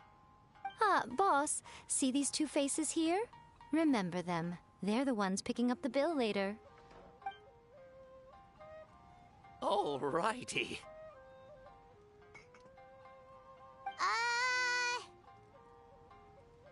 What's gotten into you? Come on, sit yourselves down. You have to try this fish. It's found exclusively in the waters around Seirai Island. They shipped it to Inazuma overnight, and it was still alive right up until I ordered it. Or maybe you'd rather try this? I know, I know. I normally can't bring myself to drink sake this expensive either. If you don't drink alcohol, that's fine too. There are all kinds of fruit juices covering the whole price spectrum. Miko! You are outrageous! Last time we were here working on the novel, all you ordered for us was the plainest kushikatsu! Strange. I remember no such thing. Oh, so what? You did offer to treat me to a meal, didn't you? Anyway, I am something of a VIP, you know. Wouldn't you find it embarrassing to treat me anything short of lavishly? Miko, this meal is going to be super expensive! Aren't you afraid we won't be able to afford it? Oh, don't you worry about that. You can most definitely afford it. They're still printing your light novel by the batch, you know. You have quite the generous payment due. What? Aw, darn it! She tricked us into this! Miko was after our Mora from the very beginning!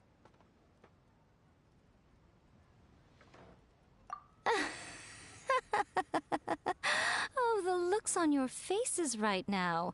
Too perfect. Oh, by the way, since nobody's wishes came true on the moonless night, novels with incantations are no longer in vogue. So you'll have to come up with something new for the next chapter of The Miraculous Adventures of the Traveler. The deadline is looming. I'm counting on you.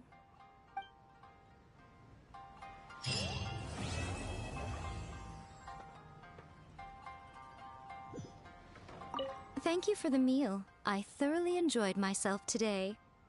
Oh, did I mention?